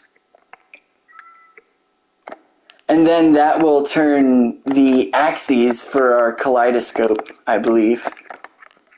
That 90-degree turn that we needed it to turn, so that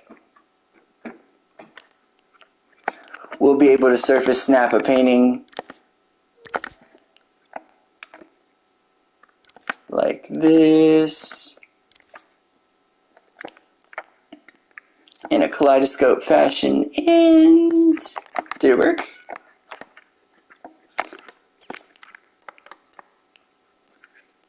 I don't know what happened here. Oh, I have grid on. I don't think it worked though. Nah, it didn't work. Oh well. So yeah, if you wanted like it to be slightly 3D, you can zoom in and then make a pattern like this. And it won't like come out from the door too much. But kaleidoscope is so cool. Like it just, you know, you create stuff like that. It turns imprecise doodling into very precise looking features, eh? It did kind of rotate the axes of our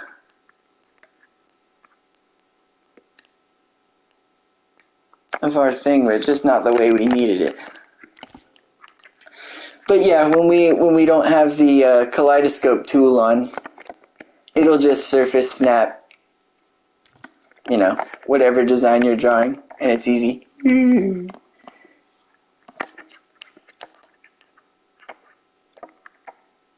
Yeah, see? Some of that came off the columns because I was going fast, you know? But if you're taking your time, you can really, you know, paint anything you want with detail. But see, if you want a nice star, I would recommend turning on rule fleck at least, and then the grid. Because then you can kind of just like go from here, and let go there, and go from here, let go there, and go from here, and let go there, go from here, let go there, go from here, and let go there, and then you have a very easy star. As long as you're rule flecking it, and anytime you select rule fleck here, you press the starting point with X and then the ending point, or R2, whichever, I think. Or I guess you have to hold it in. Yeah, you have to hold it in. But it won't finalize the angle until you let go. That's how it works. It's pretty neat. So yeah, you can paint anything you want on the door. But those paintings, unless they're grouped into the door, they won't disappear with it. So now we square for stealth vision, and go through. All that stuff will stay.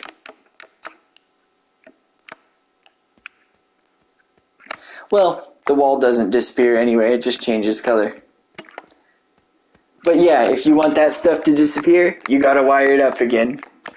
Gotta go signal from the square button to not gate visibility for these things.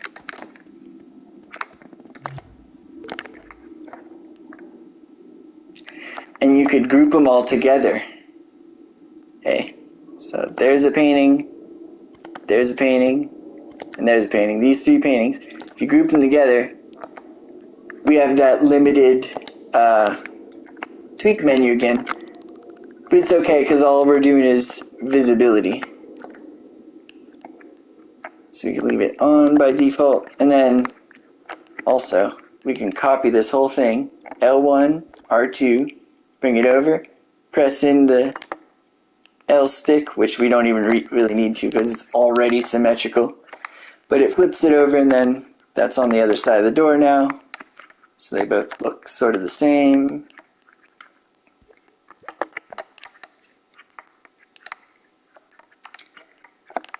And then, yeah. Now, visible will apply. We'll group these groups together. Oh, whoops. Oh, no. I know why. Because I already turned that off. See, preview and visibility, then these come back. I'll turn this one off too. Then preview and visibility off. And yeah, so now I'm going to group both of these groups together into one group. So it doesn't matter. All we need is the visibility. We turn it off, or we turn it on rather, and then we just use the same wire that we use to, same logic to turn off the, these guys. See, just take that wire straight from that AND gate that plugs into the text prompts, and they will, oh yeah, turn them off whenever the text is on, or whenever the text is off. So we actually want, not that, but yeah, we want this one. this AND gate because we want the result of everything after we press it all to turn it on, I think. Right? See, it's not always like very obvious. You kind of have to keep troubleshooting and do stuff again, but because I still can't figure out how I was supposed to wire it up here. Maybe, yeah, I think I know what I want. I want straight from the trigger zone to visible.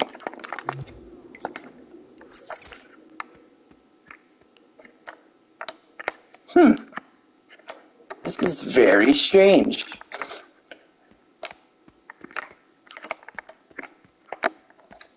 Because it's supposed to make that group visible. If we turn off preview invisibility, turn on test mode, can do a little bit of troubleshooting, debugging. Go over here. Square. Yeah, see that? Nothing turns that visibility on, so. But the wire is connected.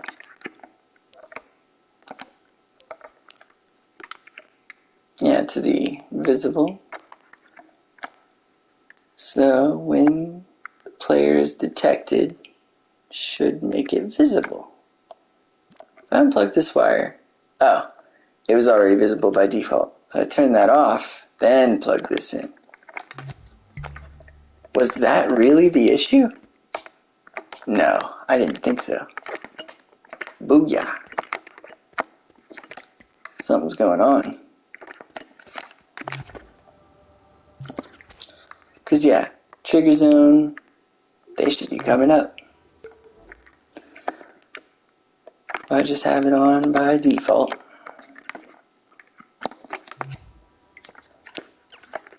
Yeah, they're not there. So that's my issue. Preview invisibility turns them off too. Why are they invisible? Oh, you know why? This is great too, because I grouped all these things together, but their individual components, yes, are invisible. So it don't matter if I make the group visible if the individual paintings that the group is made up, or the individual groups that the group are made up, subgroups, are still invisible. So you have to scope in, hold L1 and X, and click both of these groups, hold L1 and square to open them both. Turn these on. We can scope into each group just to check. We know both groups are identical. Check this painting.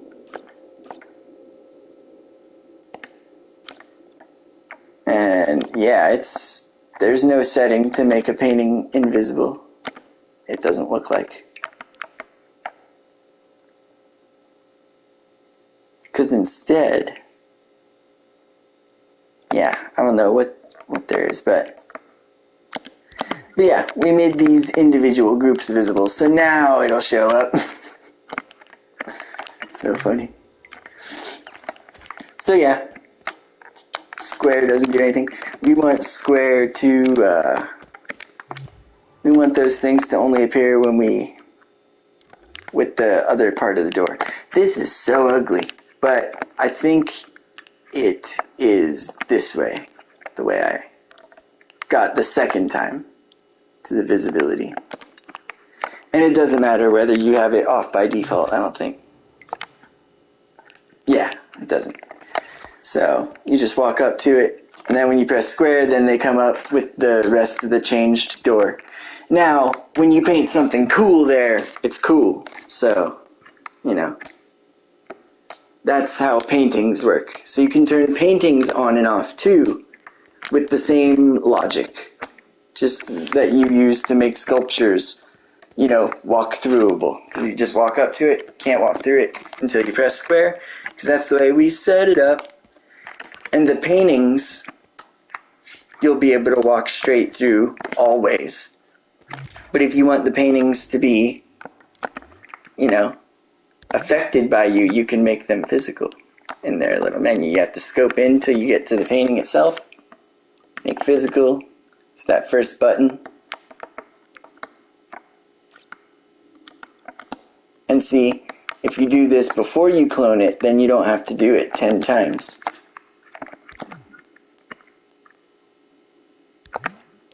Have to scope into this one. Physical. Physical. Cool. Scope all the way out. L1 circle. So let's see what that does. Now, when you press square, then they appear. And when you walk through them, and nothing so far.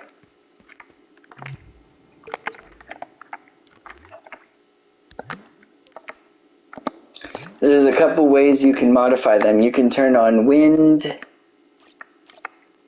See, if you turn on the wind, have the floppiness. Yeah. When you play time, it should. Yeah, see how the blue part is kind of moving. I don't know why the green part isn't, but same thing here.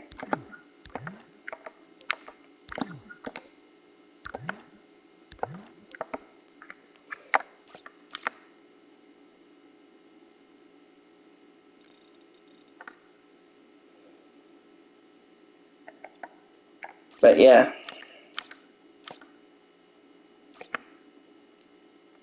Can I have a label?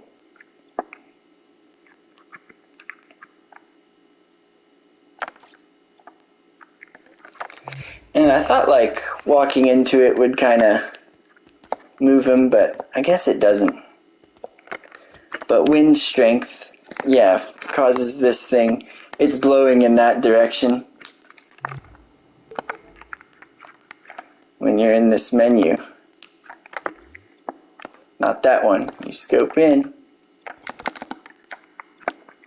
And this thing moves even when time isn't playing. It's funny. See, when the wind is on, there's an arrow, so you can tell it which way you want it blowing. So I can have it blowing upwards.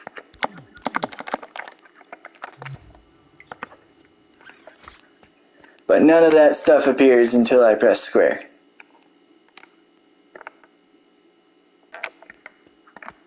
I can't walk through it.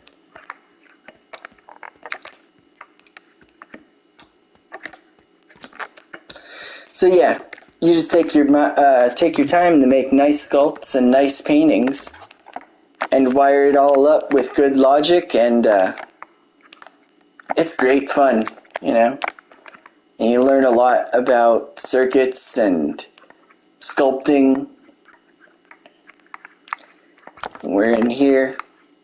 We're placing shapes, you know, in stamp mode or whatever. I was saying you can subtract them too. So this button right here, add subtract, when you click it, you can do that. See? And depending on which shape you do, like I said before, when we were painting and we got the gradient, you can get a physical gradient so that it's not this sharp it's not this sharp edge between the subtractive triangle and the additive cylinder here. Put the blend amount up and it turns it into like a physical gradient of material. Ooh, excuse me. And then you can make it a hard blend too, so that you get lines.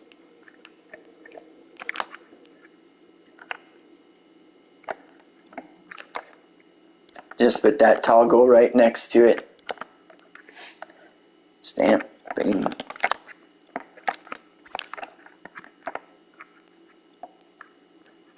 And again, you would not be able to take this triangle and just flip it so it matches this side. You have to rotate it around when it's within a sculpt. But you know, pretty quickly with soft blend and a couple of shapes like that, you know, you get some nice fancy pillars.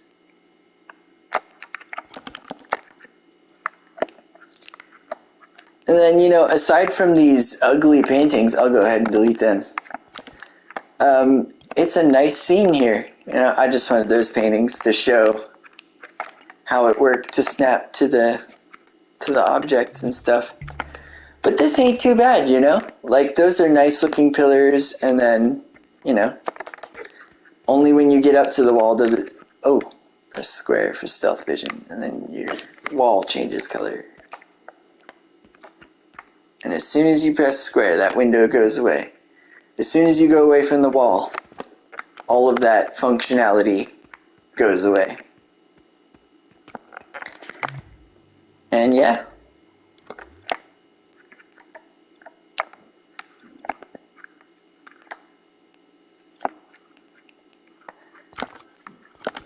I don't know what I was supposed to do with the tag that we placed in the beginning right here, but I'm not going to use it. So that's the floor origin. Well, we'll use it. We'll do this. When this puppet is not possessed, go into his behavior, not possessed, turn off auto jump, follow.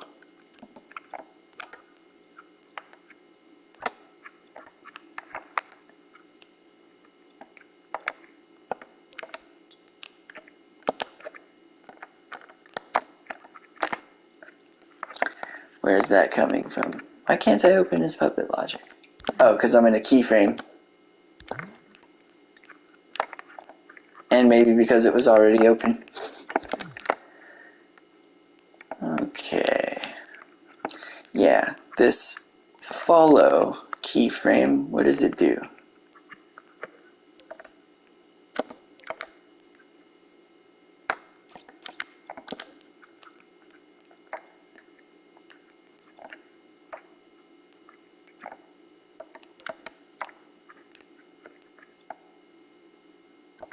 Forget this. I'm just going to add another keyframe. So here we'll talk about keyframes. So this is saying, like, here's the signal when it's possessed. So possessed goes into a NOT gate. So when the puppet is not possessed, we want it to just go to the middle tag of the game here.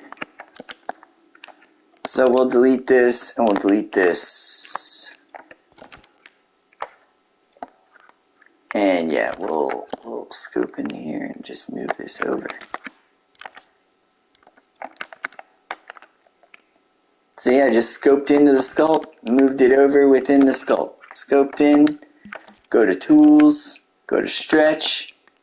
I can stretch this here, back, stretch it up so it's like a floor. Now I just drop off. Does it drop off on the other side? Fine, we'll put in a wedge.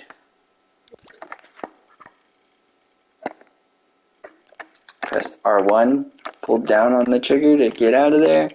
Press up on the D-pad, and we get it sizable, L1 square, and then we can stretch it to the precise dimensions.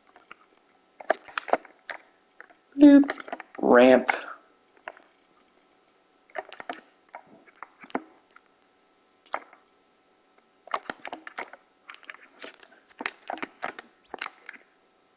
Ramp, stamp. That's that. And then, so that's where our tag is, right in the floor origin. We can take this whole thing. Wonder if there's a button for select all. But in any case, since we have all of our microchips surface snap to our objects, we can know we're selecting everything by, I'm going to turn off this X-ray. This, boom. Oh yeah, and the puppet. So I want to move everything down, yes, until there. We can see our tag again.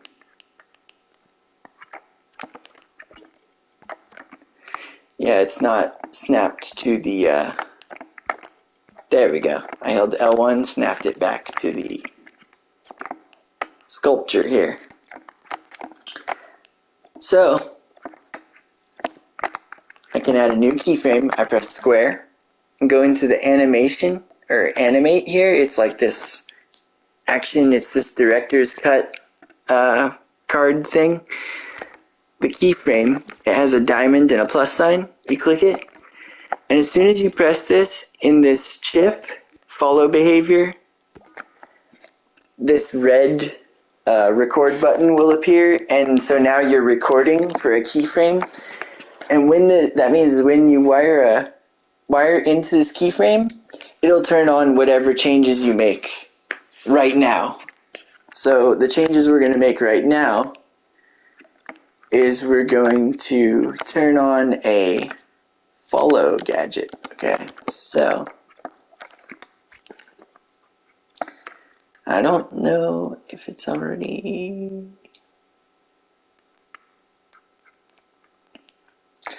Yeah, I don't know how they have this following without a follower, but we'll go into movers and output here. See, gadgets, movers and output,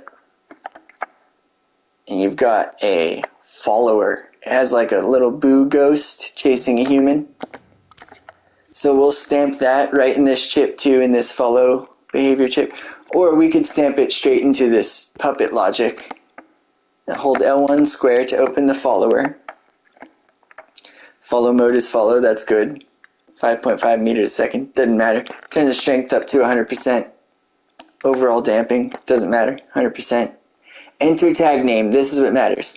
So we take our imp cursor, hover over the enter tag name, and then with up and down on the D-pad, we can switch between tags. And we want the floor origin tag. So I'll rewind time again. Okay, he wasn't in that pose anyway. Floor origin tag. So now when this follower is turned on, our puppet will follow the floor origin tag. So he'll move to the center of the level whenever I depossess the puppet. If everything works well. Minimum distance here in this second tab just stops it from like getting too close to the center so that it doesn't like keep trying to walk over itself. I don't know how to explain it, but like you put it up to like 1 meter or 2 meters and that pretty much resolves the issue. But, you know, in some cases you don't even have the issue to begin with, but say I'll put it on 0.8. And yeah, that's all I need to do here. So the tag is, you know, the way it is. If you, yeah, target position. Yeah, there's no orientation here. Or, yeah, target position. You can take the tag, you can open the tags menu,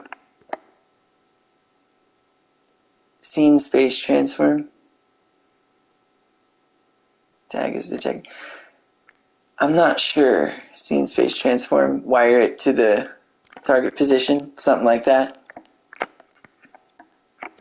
But it don't matter. Like, that orientation only matters really when you start using teleporters and you need your character to be facing a certain way when you, like, you know, end on the outside of a door or a castle or something.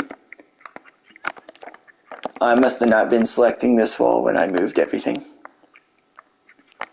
So yeah, you can mess things up pretty bad. So it is good to group things to, you know, a reasonable extent so that when you're moving stuff, you don't leave behind stuff unselected.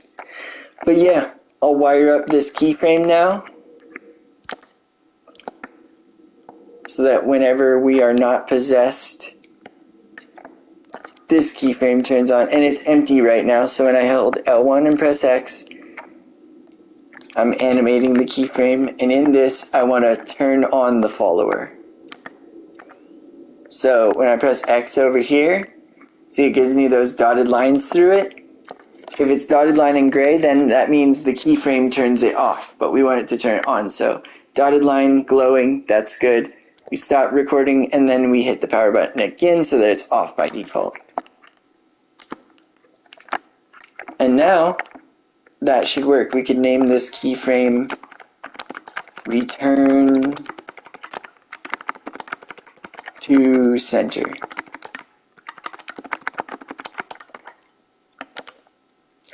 And so the game sort of makes sense. We would like start down there and walk up through the door, I guess. We could bring our puppet back down here and just have him start from the center.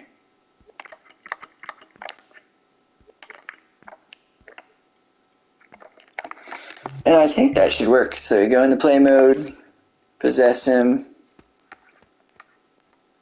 move around. Yeah, see, as soon as you depossess, see how his knees tucked down in and he hit his belly? So see, I possess him, I walk up this ramp. Everything works the way we like it to. Press square for stealth vision, we go through. If we don't press square, we can't get through. We just see it telling us to press square. Perfect gameplay mechanics. No glitches at all. But we press square to get through. And then, see, if we press circle, he'll go right back to the center of the map. Now, obviously, if we're on the other side of the wall, he'll get stuck at the wall, right? You know? But we hit circle, and he'll try to go back to the center of the map, all by himself. Possess him, square, get through the wall, circle. Goes to the center of the map, all by himself. And in order to get his knees not to jerk up like that, we need to turn that minimum distance space up. So here I am in the Puppet Logic chip again. L1 square to open floor origin follower. And then just second tab, move that minimum distance up to like 2.5 meters. And then you'll see that problem's fixed now. See, we're over here, we press circle. And then he stops once he gets to like within 2 point whatever meters of the origin. So I'm way over here, press circle, and he will run until he's 2 point whatever meters from the center.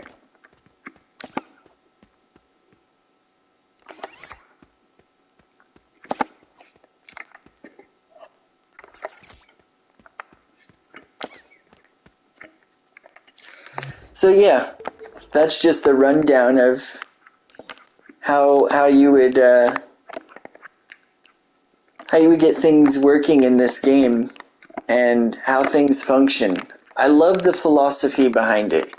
You know, you use your imps to make sculpts and paintings, and then you group things together as you need, and you use gadgets to manipulate these sculpts and paintings. And you can move the sculpts and paintings with the keyframes and the timelines. And there's an action recorder thing too, and it's cool. You can make this door swing open instead of becoming, instead of becoming like translucent, transparent. I don't know. Physically transparent. I don't know what you call this. Non-collidable. That's what it is. Non-collidable. Need to know my jargon for this. Yeah. You make sculptures, you make paintings, and yeah, you use signals from circuits to edit the settings of these things. And that's how you make a game. So, till next time, I'm gonna move my camera to a different place because I would like to see the thermometer when we do these. So, see y'all later. Hope you learned a lot, and I hope this is enough to get most people, up off their feet and starting to create, so that, I know for me, I had to learn a lot of individual stuff and then kind of put all the stuff together. So I wanted to make a tutorial here that just, made it really simple, like how things are meant to be thought of, because following directions was like simple enough. A lot of the times when I started out in this game, I would follow the directions and I swear I would do everything right, and I just didn't understand why things wouldn't work. And so that's why I think a tutorial like this is useful, because it really gives you an in-depth understanding of like the design philosophy behind Dreams. And I think that once you do learn this jargon, once you are familiar with L1 and square to open a tweak menu, L1 and X to scope into groups and to enter the sculpt mode to modify sculpts, L1 and D-pad up and down to manipulate the size of the grid and the fineness. Once you get a hang of all these things and you have like a firm awareness, like, this is a sculpt, this is a group, that's why it's not letting me do this. It just becomes so fluid. You get so fluid with it, and it's very much easier than having to code all of this bullshit. So hope you enjoyed that tutorial. I'll see y'all next time. We'll get into connectors next time, and probably timelines and stuff. For now, I hope you enjoyed that. That was a lot to go through. I'm sure this has been going on for hours, so yeah, enjoy making any kind of stuff with these techniques, and scour YouTube and the game itself, because the game has built-in tutorials, and then there's tons of great tutorials on YouTube. But this is how it works, and I think the grid, it's very good to get into the habit of using the grid, get into the habit of immediately reducing the sculpture detail as soon as you place stuff into your scene, Don't make new sculpts if you can just copy an old one. It'll save space, all that stuff. Case in point, That's more thermo efficient than what I had before. And even this, if you scale it up, I think it's still, I don't even know. It might not have been, because this is all within one sculpt, so that might be fine. But this was more efficient than, this, right? Having these as two separate sculpts, that's no good. Like column 1, column 2. Case in point, go back. Before we cloned him, see there's where we cloned him, press left once, and go into the wall here, or delete this one, go into the wall. Boop. There you go.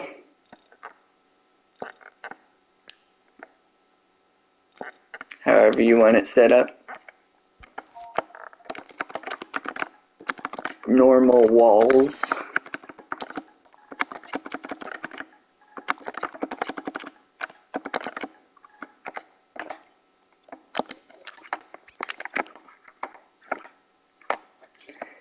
Yeah. And so now that's one sculpt. So that's more thermo efficient. Doop, doop, doop. This is probably the most thermo efficient version of the scene you could have, I guess. That's one piece, that's one piece, that's one piece, and that's one piece. So yeah, I'm sure you could get it tighter, but one more thing, you want to import stuff, it's with this magnifying glass. You just click X search. And since I didn't have anything nice to put on my wall, we can get one of Meaty Molecule's stickers.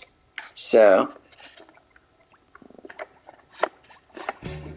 their stuff immediately pops up down here.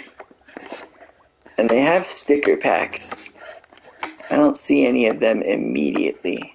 If I go to search and filter content, collections, categories and tags. Yeah, see, you can filter what you're searching for. It's great. If I go collections, yeah, that doesn't do it. There used to be a way to select just media molecule resources. But at any rate, we'll search for stickers.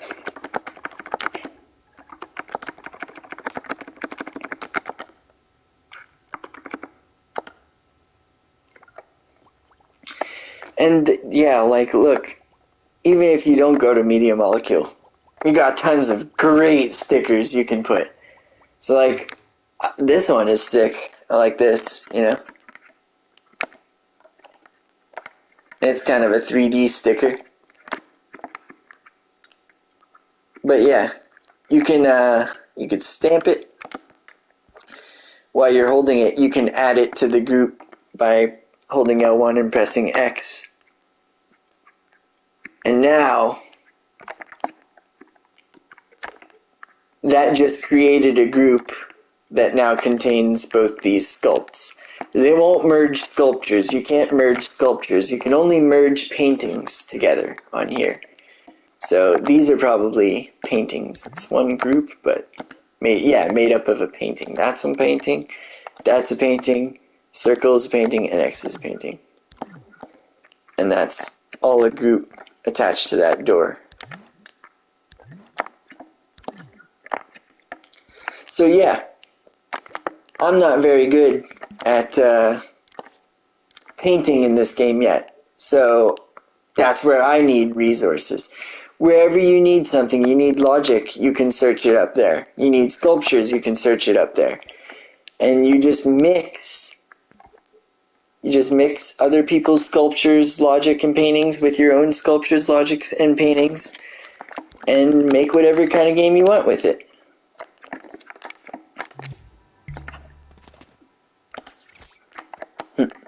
Trying to go through. And now, our logic is broken because we made that into a new group, and our wires go into the wall, not the group. So if we undid all that, well, we don't have to undo it. What we can do is select both of these, and then we can grab them with R2, and then hold L1 and press circle to remove them from the group. Now that they're back outside the group, ta-da! Maybe. Now we have to wire it up again. That's okay, because I want to do oh no! I see what happened. Our logic disappeared when I deleted that wall.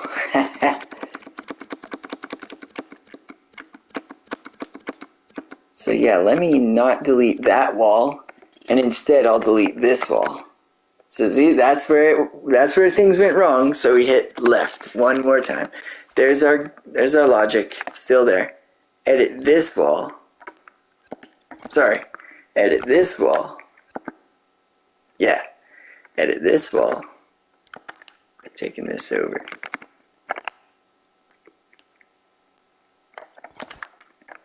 Delete that one. Pull this back in. Oh, whoops. How did that one get deleted now? This is crazy. Okay, there we go. Oh, I didn't clone it, that's why. Okay, cool. You hold L1 and R, and then R2 will clone. So, yeah, if you delete a wall that has logic on it, the logic will disappear too. So, if you want to do that and simplify things by making this one sculpt, make sure you delete the wall that doesn't have the logic on it, and then edit the wall that does have the logic on it, and make that sculpt duplicate the, rectangular prism. And then you'll still have your logic. And then I think if we group that sticker to it, I don't think it'll matter. I think our logic will just still work.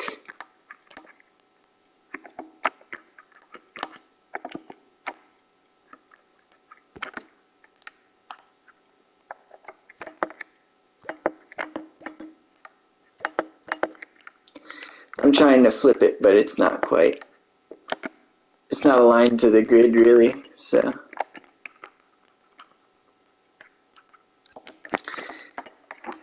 But in any case, I'm going to use a flat painting anyway, so we can like surface snap it, a flat sticker. So yeah, there's really just an endless amount of stickers on here.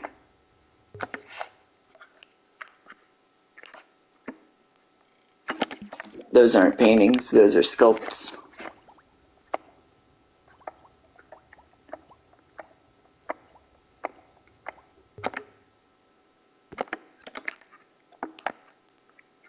Those are sculpts too. A lot of these stickers are sculpts, but the media molecule ones are all paintings. Wonder if I type MM, they'll come up. Yeah, stickers and posters from media molecule. Okay. Never mind, I don't want those stickers. Damn. They had other stickers. There we go. Media molecule sticker. There, this is what I want. See, star sticker, tetrahedron sticker, constellation sticker. These are all paintings. These are by media molecule, so I can turn off the grid. Whoops. Turn off the grid. And now I can surface snap these paintings to the wall, I believe.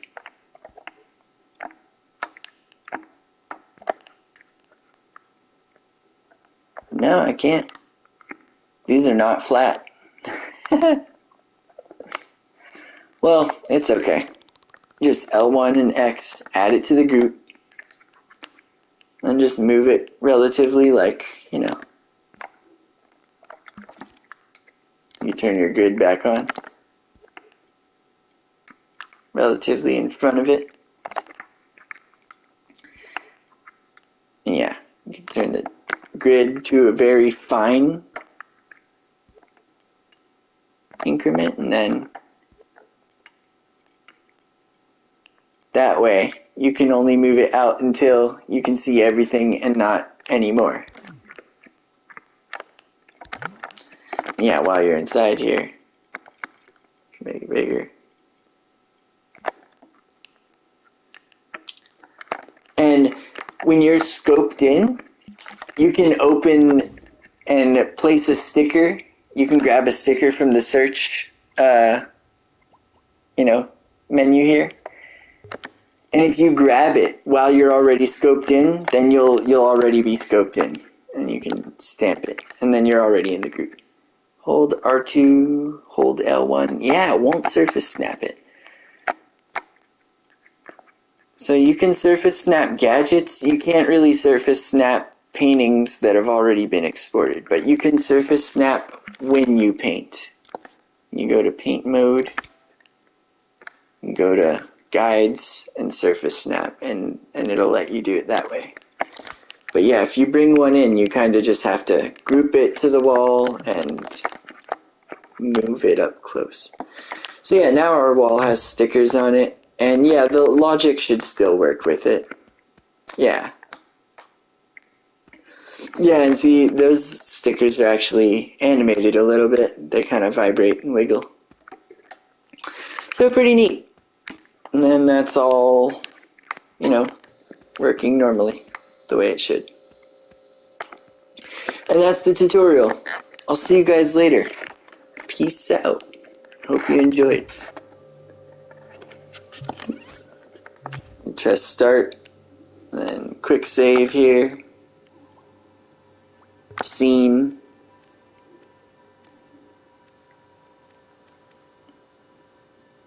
game, audiovisual scene. I'll just call it a scene, galleries and demos. Walk through wall.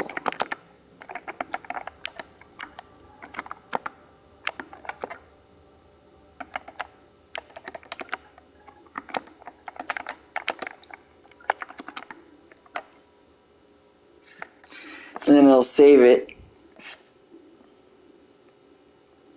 And then we can exit.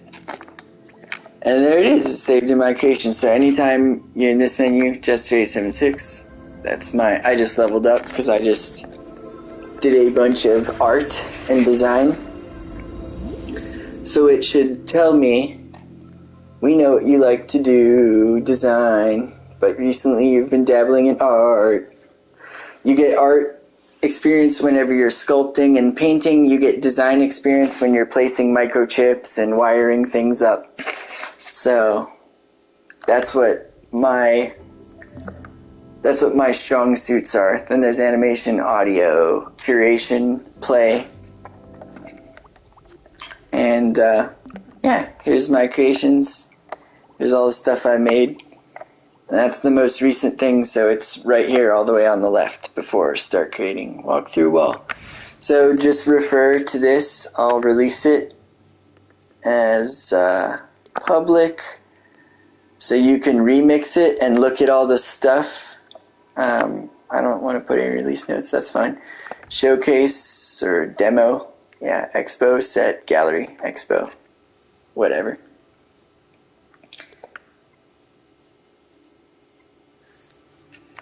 Because yeah, I just want this to be like, it's like a demo for basic logic, walk through wall, you know, make the character return to the center of the map. And then yeah, so we can edit the cover page, take a photo.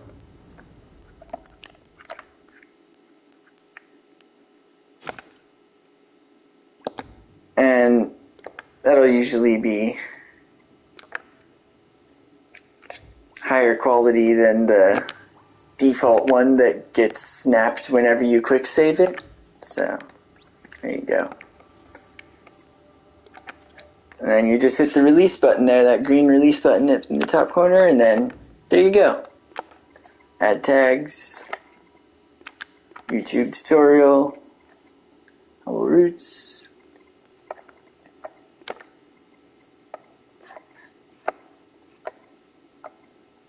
And is there a logic thing?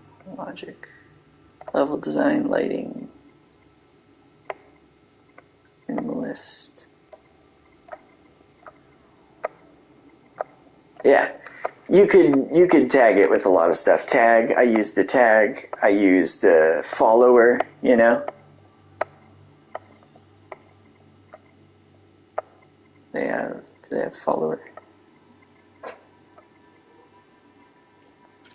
Well, anywho, there you have it.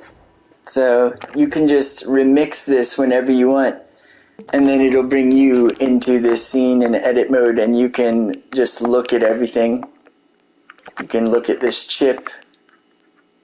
You know, you can look at how if you scope into here, this group that has the stickers in the wall, you can open the wall again and see where the wires go in, where I put them. And that's that. So take it easy, y'all. Have a good one.